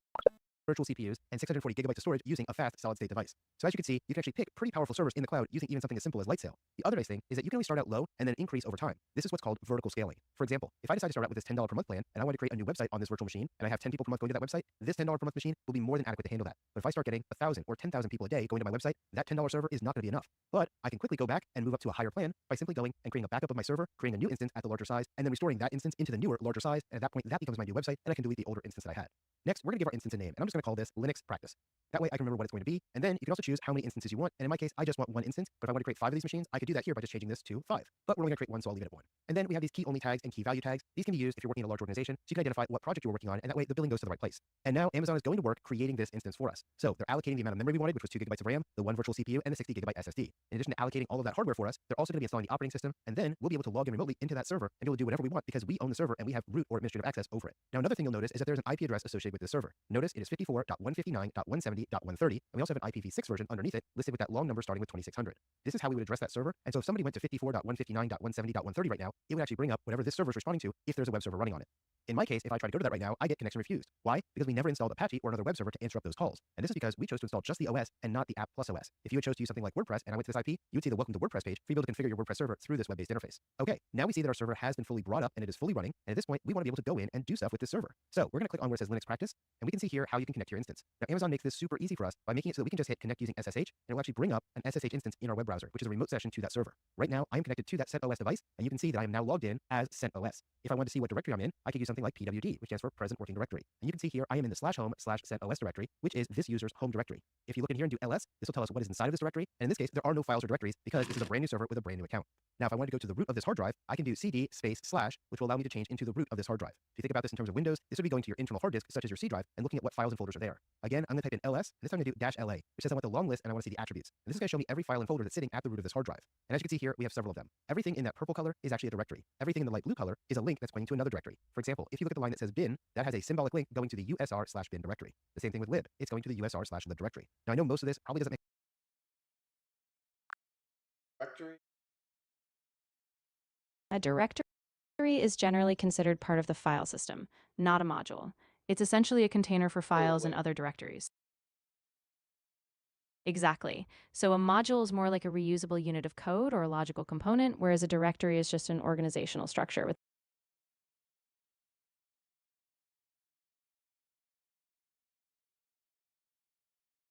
Ah, I see what you mean. No, a directory itself is not middleware. Middleware is software that sits between the operating system and applications, helping process or manage data, like no, a directory isn't considered an application. It's simply a structure used to organize files. An application, by contrast, is a program that performs specific tasks or functions. No, files themselves are not considered middleware either. Files are just stored data. Middleware is a separate layer of software that facilitates communication or processing between systems, like APIs or services.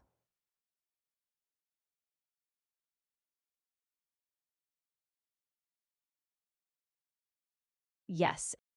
Make a lot of sense to you right now, but the point I wanted to make is that you are now connected to your Linux machine and can do whatever it is you want inside of it. So let me go back to my home directory by doing cd space/home/CentOS. Now, from here, if I do ls-la, you're going to see, look in here and do ls. This will tell like WordPress, and I went to this IP, you would see the welcome to WordPress page for you to be able to configure your WordPress server through this web-based interface. Okay, now we see that our server has been fully brought up and it is fully running, and at this point, we want to be able to go in and do stuff with this server. So we're going to click on where it says Linux Practice, and we can see here how you can connect your instance. Now, Amazon makes this super easy for us by making it so that we can just hit connect using SSH, and it will actually bring up an SSH instance in our web browser, which is a remote session to that server. Right now, I am connected to that CentOS device, and you can see that I am now logged in as CentOS. If I want to see what directory I'm in, I could use something like pwd, which stands for present working directory. And you can see here, I am in the /home/CentOS directory, which is this user's home directory. If you look in here and do ls, this will tell us what is inside of this directory, and in this case, there are no files or directories because this is a brand new server with a brand new account. Now, if I wanted to go to the root of this hard drive, I can do cd space / which will allow me to change into the root of this hard drive. If you think about this in terms of Windows, this would be going to your internal hard disk, such as your C drive, and looking at what files and folders are there. Again, I'm going to type in ls, and this time I'm going to do -la, which says I want the long list and I want to see the attributes. And this is going to show me every file and folder that's sitting at the root of this hard drive. And as you can see here, we have several of them. Everything in that purple color is actually a directory. Everything in the light blue color is a link that's pointing to another directory. For example, if you look at the line that says bin, that has a symbolic link going to the usr/bin directory. The same thing with lib, it's going to the usr/lib directory. Now, I know most of this probably doesn't make a lot of sense to you right now, but the point I wanted to make is that you are now connected to your Linux machine and can do whatever it is you want inside of it. So let me go back to my home directory by doing cd space/home/CentOS. Now, from here, if I do ls-la, you're going to see I have no folders here, except for that one hidden one that starts with a dot called ssh. In Linux, anything that starts with a dot is considered a hidden file. If I just do ls, you won't see any of those because all of those files, such as bash logout, bash profile, and bash rc, are considered hidden files. Now, if I want to create my own file, I can do that by using the command touch. So I'm going to say touch, and I'm going to call this file.txt. By doing that, I just created a new file called file, but that file is empty because I haven't done anything with it yet. So I'm going to go ahead and clear my screen, and I'm going to display one more time using ls-la, and now you'll see file.txt is there, and it has no dot in front of it, meaning it's not a hidden file. Notice though, in the fifth column, we have a 0, and this is the size of that file. That file is 0 bytes in size because there is no contents. When I use the touch command, I'm just creating an empty file. Now, if I wanted to enter something into that file, I can do that by using a text editor. And on Linux, there's a text editor known as vi. So I'm going to type in vi space file.txt and hit enter, and by doing that, I can now see that this was a blank file. Notice all those little squiggly lines, notice the tilde just shows me that each of those lines is blank. Now, if I wanted to type something here, the first thing I need to do is type in the I key. This moves me into what's called insert mode, and now I can type things into here and be able to write them. So I'm going to say this is Jason's test file. We are writing information into it using vi. Okay, now that we are done, I'm going to go ahead and type in the escape key, which puts me back into command mode. Then I'm going to use the colon key, and you can see the colon now shows up at the bottom. I'm going to do W for write and Q for quit, which will then save this file. And you'll notice it says one line was written, 72 characters were written. So if I clear my screen and I do ls-la this time, you can now see that we have 72 bytes there instead of 0 bytes inside the file. Now in Linux, if you want to display the contents of a file to the screen, you can do that by typing cat. So I'm going to do cat and then my file name of file.txt. And when I do that, we can now see the contents of that file, which is this is Jason's test file. We are writing information into it using vi. So as you can see, I have full access on this Linux system to pretty much do whatever we want. This VI, what he says, When someone says they're using the VI, they're usually referring to the VI editor, a classic lightweight text editor available on many Unix-based systems. It's often used for editing configuration. VI stands for Visual Interface. Want at this point because we own this server. I can start installing programs, I can run a web server, I can do pretty much anything I want because it is my own server and nobody else has access to it.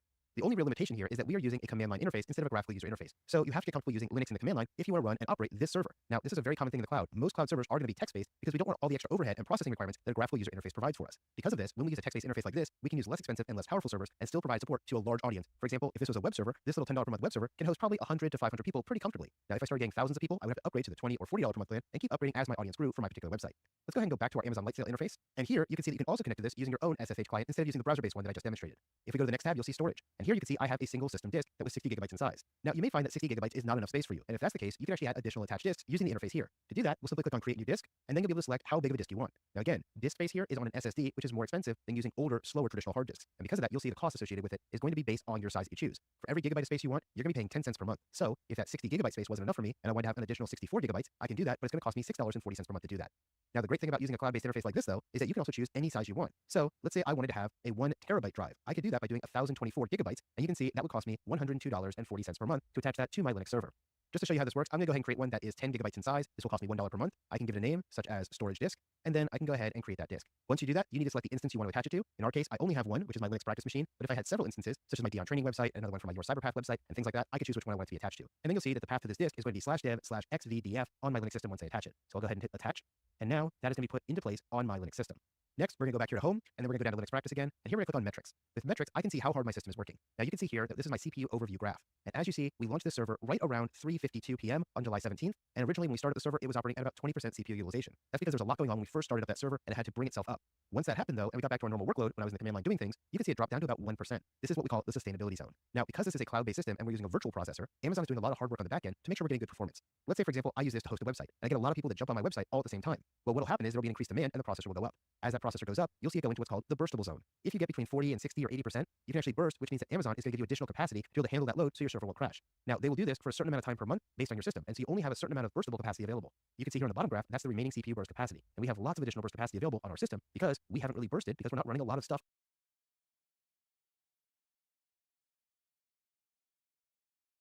on this server yet. As we move up, you can also click on here and see other facts, things like your CPU utilization, your burst capacity in minutes or percentage. You can also see your incoming and outgoing network traffic, as well as status check failures, instant status check failures, system status check failures, and things like that. For example, if we look at the incoming network traffic, you can see that there was traffic started, and then over time that traffic has gone down. Now, why is that traffic gone down? Because the only person who has access to the server is me, and I've been talking to you for the last few minutes and not entering commands back and forth, which is why we saw that drop off as we got here to 4:05 in the afternoon. Next, we can click on networking, and from here, you can see our public and private IP, as well as our firewall for our device in IPv4, and our IPv6 networking, and our IPv6 firewall. In addition to that, we have the ability to do load balancing or distribution, and this would allow us to have multiple servers that are answering up for Load balance.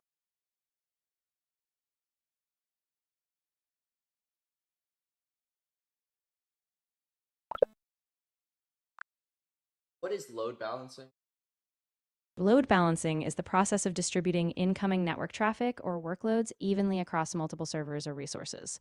This ensures no single server is overwhelmed, improving performance, reliability, and scalability of applications or services. a single website. In our case, we are not sharing traffic with anybody. We are only using a single server that we are talking to, and that server is controlled by us and being used only by us. But if I was running a website and I was going from 100 people to 1,000 people to 10,000 people, I can actually have multiple systems working together in tandem to load balance across multiple instances to answer up requests from all those people. Next, we can go back to the top, and you can see that we have snapshots. Now, snapshots are the way that you can do a backup of your system. When you take a snapshot, it's going to take an image of the hard drive and store it in the cloud, so if anything happens, you can then revert back to that snapshot. In our case, I have the automatic snapshots disabled, which means it's not going to do a backup of my server every single day. This is actually considered a bad security practice because we want to be able to have snapshots if something goes wrong. So I'm going to go ahead and turn on my automatic snapshots, and you'll see that this will automatically take a snapshot every single day, and will store my 7 most recent snapshots. This way, it's a rolling backup that I can always look at. Automatic snapshots are billed the same way as a manual snapshot, and so if you want to learn about the billing, you can look at that by clicking on that link. I'm going to say I understand, and I'm going to enable it. In addition to that, instead of waiting for 2 a.m. to happen for that snapshot, I can create a snapshot anytime I want. When I do that, I'm just going to give it a name. In this case, they already have one. It's a server name, dash, and a unique identifier, and hit create. When you do that, it's going to take a snapshot or backup of my entire server, and that way, if it breaks or something goes wrong, I can always restore it from that snapshot. Next, we have tags, and if you look at tags, this is anything where you're going to be able to label this particular light sail instance, so you can keep track of things such as its status or the costs associated with it. After that, we have the history tab, and this will tell us what has happened with this instance. You can see that we originally created this instance at 3:56 p.m. We attached that 10 gigabyte hard disk at 4:10 p.m. We created a snapshot at 4:15 p.m. and we enabled an add-on at 4:15 p.m. for those automatic snapshots. The last tab we have is the delete tab, and this delete tab is going to be the one that allows us to delete this server if we no longer need it. So let's say 2 months has gone by and you decided you no longer want to play with this server, and you don't want to be charged that $3.50, $5, or $10 per month to keep it running. Well, you can simply go in here and click delete, and this will delete the instance. Now, if you delete this right now, we have that storage disk that's still attached to the instance. It will unattach the storage disk, but it won't delete the storage disk. This is why storage disk can be actually a pretty beneficial thing, because I can store files from this Linux machine onto that storage disk, delete the Linux system, and then reattach that storage disk to another system, like another Linux system or a Windows system that I would want to use in this cloud environment. And this is a good way to get data from one cloud instance to another inside of Lightsail. In addition to that, you'll also see at the top, we have the stop and the reboot button. If I hit stop, this will power down that instance, and that can be useful if you no longer want to use this instance, but you know you're going to come back to it in a couple of weeks, or you can reboot it, and you'll use that anytime you're having an issue with your server, or you need to reboot it to install some piece of software or apply some kind of a configuration setting. So that was a quick introduction on how you can create your own cloud-based server using Amazon Lightsail. I do recommend that you do this yourself, give it a try, and that way you'll have a CentOS machine that you can play with anytime you want sitting in the cloud.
cable modem services to your home or office. After that, we'll be covering the different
different networking tools and the purposes that you're going to be using as a technician, including crimpers, cable strippers, cable.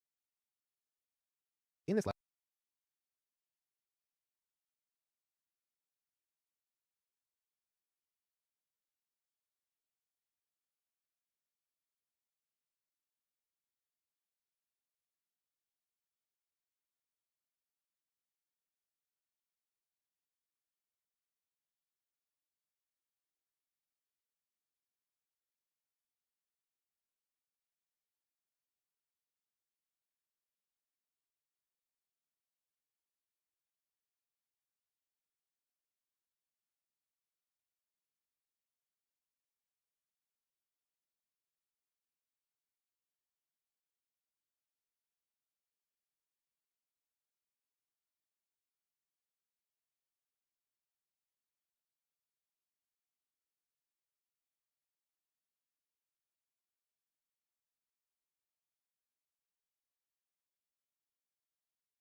When it comes to traditional IT infrastructure, enterprises like yours are facing operational complexity, high costs, and difficulty scaling. You're probably looking into a public or hybrid cloud for increased freedom and agility. But while your developers are excited to embrace cloud-native technologies, IT needs to be mindful of maintaining security and compliance across an increasingly complex modern infrastructure. Thankfully, modern software has made it possible to transform your data center into a private or hybrid cloud with hyper-converged infrastructure, or HCI. Higher performance CPUs and next-generation storage media, coupled with HCI software, let you converge your entire infrastructure and run it all on x86 servers. So, what does HCI mean for the modern enterprise? Faster agility and big cost savings for a start. HCI lowers CapEx because you only need to purchase the servers and the storage you need today and avoid expensive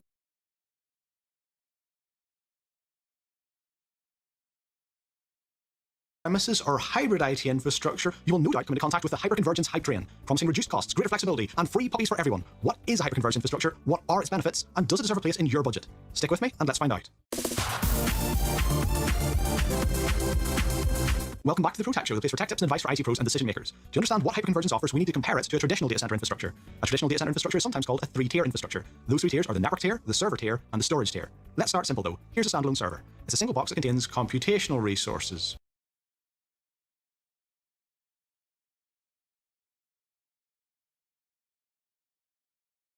processors and memory, and storage resources, hard drives.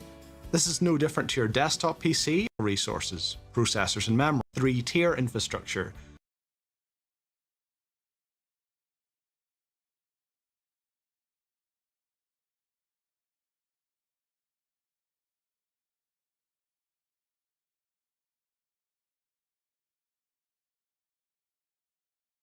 Those three tiers are the network tier, the server tier, and the storage tier.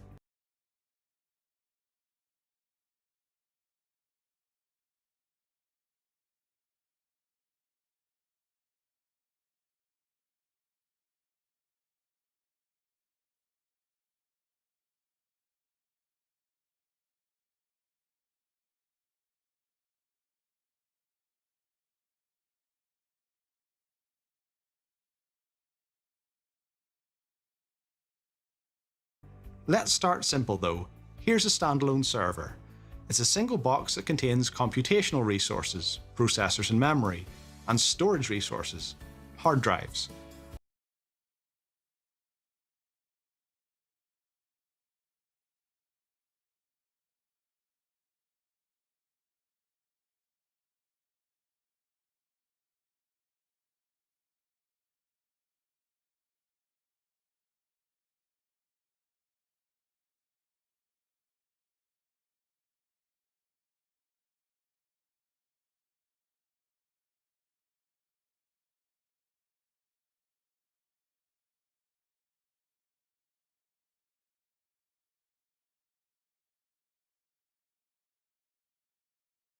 This is no different to your desktop PC or even your laptop or phone. Everything you need is together in one. Here's a standalone server. It's a single box that contains computational resources, processors and memory, and storage resources, hard drives. This is no different to your desktop PC or even your laptop or phone. Everything you need is together in one package. When you scale out your infrastructure, this approach becomes inefficient. You have to worry about managing loads of different pieces of storage in loads of different discrete units. Expansion is limited by the physical constraints of the individual boxes themselves, and you end up wasting space by over-provisioning your storage to make sure you don't run out in each of your little silos.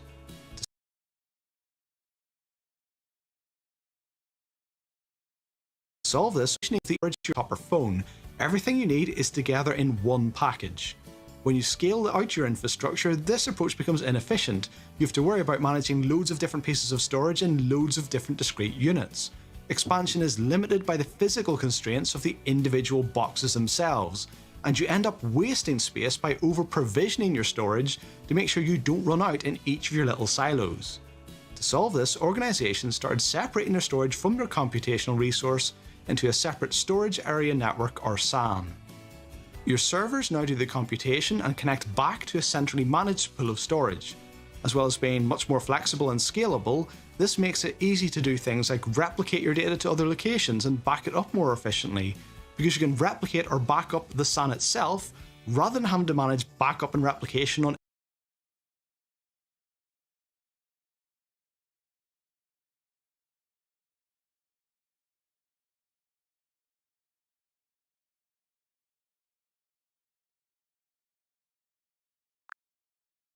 So our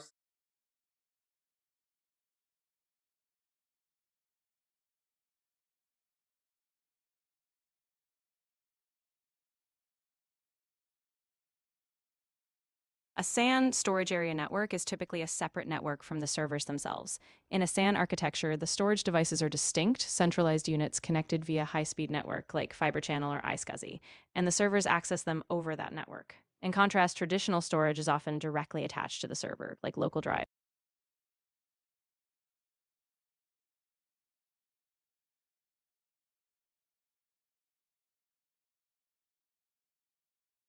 Exactly. In a SAN, the storage is centralized and pooled, often in dedicated arrays, so the servers themselves don't have internal storage beyond maybe boot drives. They communicate with the SAN over the network, allowing for flexible, scalable storage resources that multiple servers can use.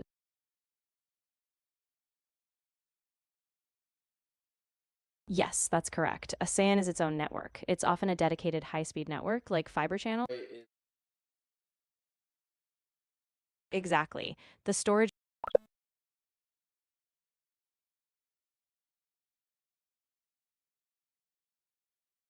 every server individually. This infrastructure tiering, which was once for large data centers, got pushed to the masses when virtualization arrived. Virtualization decouples your computation from the underlying hardware, allowing the logical servers that run your business to move around between physical host servers that simply provide processor and memory capacity. Virtualization decouples your computation from the underlying hardware, allowing the logical servers that run your business to move around between physical host servers that simply provide processor and memory capacity for them.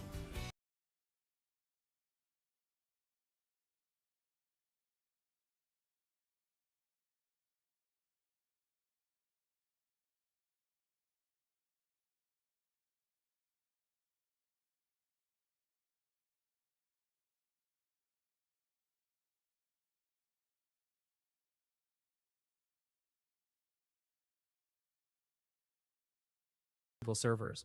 Yes, in IT, you can migrate data or entire virtual machines between physical servers, often using tools like virtualization platforms. If you need more specifics, let me know.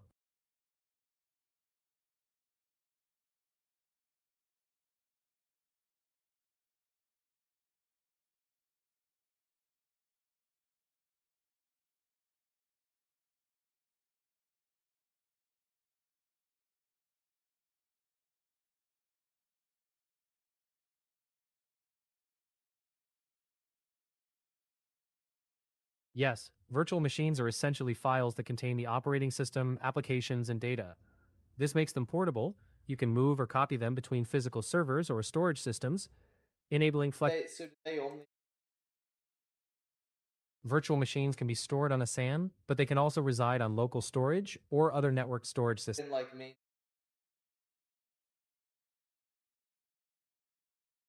All just gonna Not necessarily.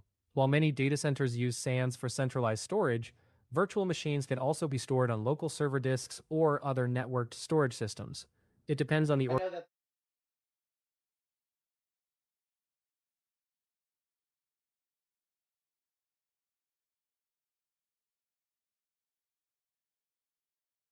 In many data centers that use SANs, the servers still have some local storage, but most of the virtual machine data and critical workloads are stored on the SAN. That way, any server. This flexibility to roam across hosts has huge efficiency and resilience benefits, but it also requires a separate storage tier, so these logical virtual servers can access the storage from any host.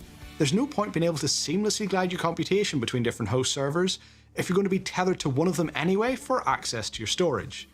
So you arrive at the traditional 3-tier data center infrastructure that many of us are familiar with. The network, server, and storage tiers talk to each other, but they are managed independently as 3 separate entities, often by 3 separate teams.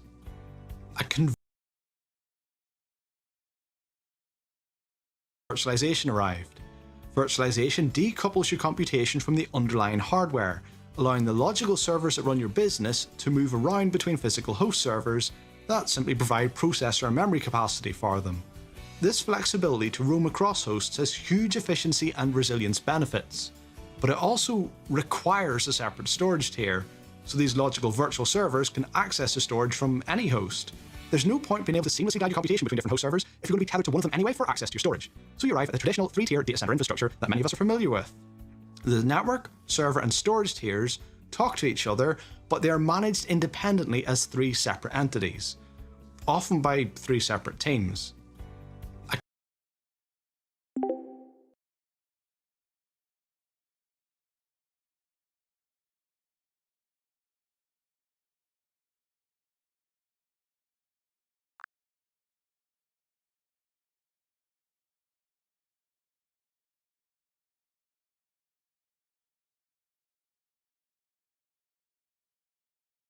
I understand.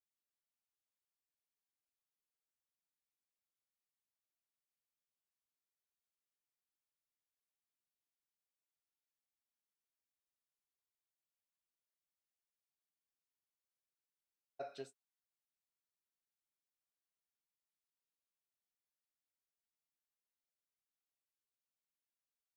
Yes, that's correct. In a three-tier architecture, the network is the layer that interconnects the servers and the storage. It ensures that data can be transferred efficiently between the two. In other words, the network layer handles all the communication, both between servers and storage and for external users or systems accessing the data.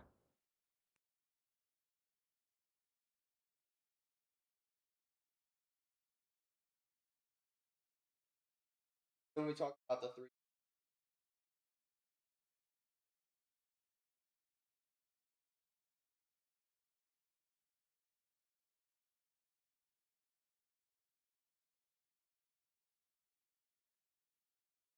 Exactly. In a three-tier system, the network is that critical middle layer. It facilitates communication between the compute servers and the storage array, the SAN. So it's essentially the backbone that moves data back and forth between processing and storage tiers.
Entities, often by three separate teams. A converged infrastructure is basically the same thing, but packaged up and productized by a single vendor.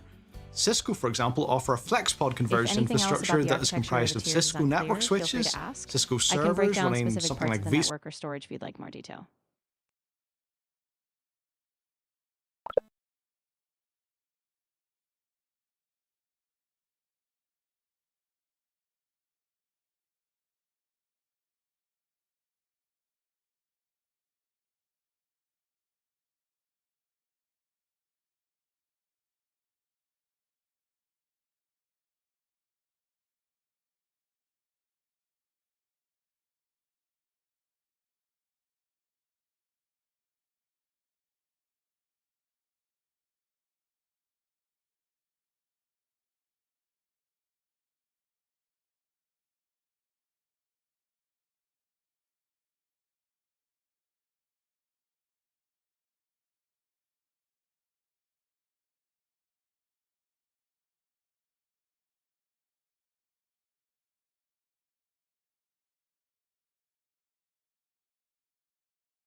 vSphere as the hypervisor, and NetApp as a storage layer. It's all bundled up and sold as a pre-validated and pre-configured unit.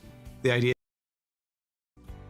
a converged infrastructure is basically the same thing, but packaged up and productized by a single vendor. Cisco, for example, offer a FlexPod converged infrastructure that is comprised of Cisco network switches, Cisco servers running something like vSphere as a hypervisor, and NetApp as a storage layer. It's all bundled up and sold as a pre-validated and pre-configured unit. The idea is you buy your rack of converged infrastructure, plug it in, and off you go. If you need more capacity, you buy another rack from the same vendor. The attractive thing about this approach is that you've got a single vendor to go to if anything goes wrong. You're not bouncing between hardware, hypervisors, storage, and network vendors, all blaming each other, and you avoid any arguments about whether a particular component is compatible or supported.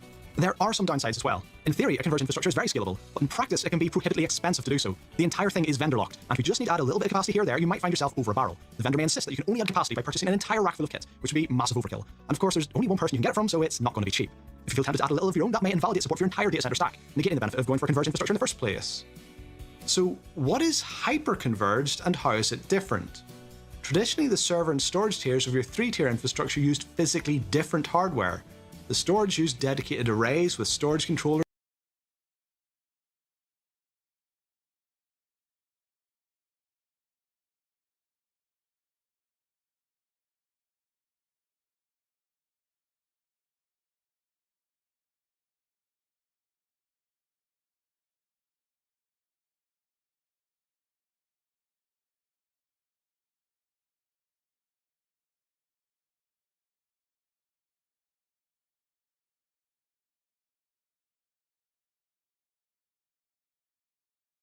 and a fiber channel network linking it all together. Over time, we've seen a move away from specialized storage. So what is hyperconverged and how is it different? Traditionally, the server and storage tiers of your 3-tier infrastructure used physically different hardware. The storage used dedicated arrays with storage controllers and a fiber channel network linking it all together. Over time, we've seen a move away from specialized storage hardware to more generalized server and network hardware. Expensive fiber channel storage networks are in many cases being replaced by the iSCSI protocol that runs across a standard IP network. Specialized storage controllers with dedicated hardware for things like RAID have seen their logic move into software that runs on commodity server hardware. Handling storage in software instead of hardware allows for a lot of flexibility, and new features can be downloaded rather than having to buy and replace physical kit. You may have heard this described as software-defined storage, or SDS. So if your server layer is running on commodity x86 hardware connected to IP network switches, and your storage layer is running on commodity x86 hardware connected to IP network switches, why not put them together? This, in a nutshell, is a hyperconverged infrastructure, or HCI. At first glance, it may look like we've gone simply back to having multiple standalone servers that contain both computation and storage. Physically, that's exactly right, but logically speaking, it behaves more like a 3-tier infrastructure. The computation is using virtualization, so that logical servers can migrate between physical hosts at will. Unlike with a standalone server, there is no hard linking between the computation resources and the storage resources in the same metal box. The actual data is distributed and replicated between servers, just like nodes in a SAN. A virtual machine could feasibly be running on one physical server and using storage from another. To all intents and purposes, it's the same as a 3-tier infrastructure, but the hypervisor and SAN nodes are sharing the same physical hardware. The first obvious benefit of this approach is that by collapsing your server and storage tiers, you save on hardware. That's fewer metal boxes to buy, power, cool, and fit somewhere. Scaling out your infrastructure is in theory a nice and simple affair. Your capacity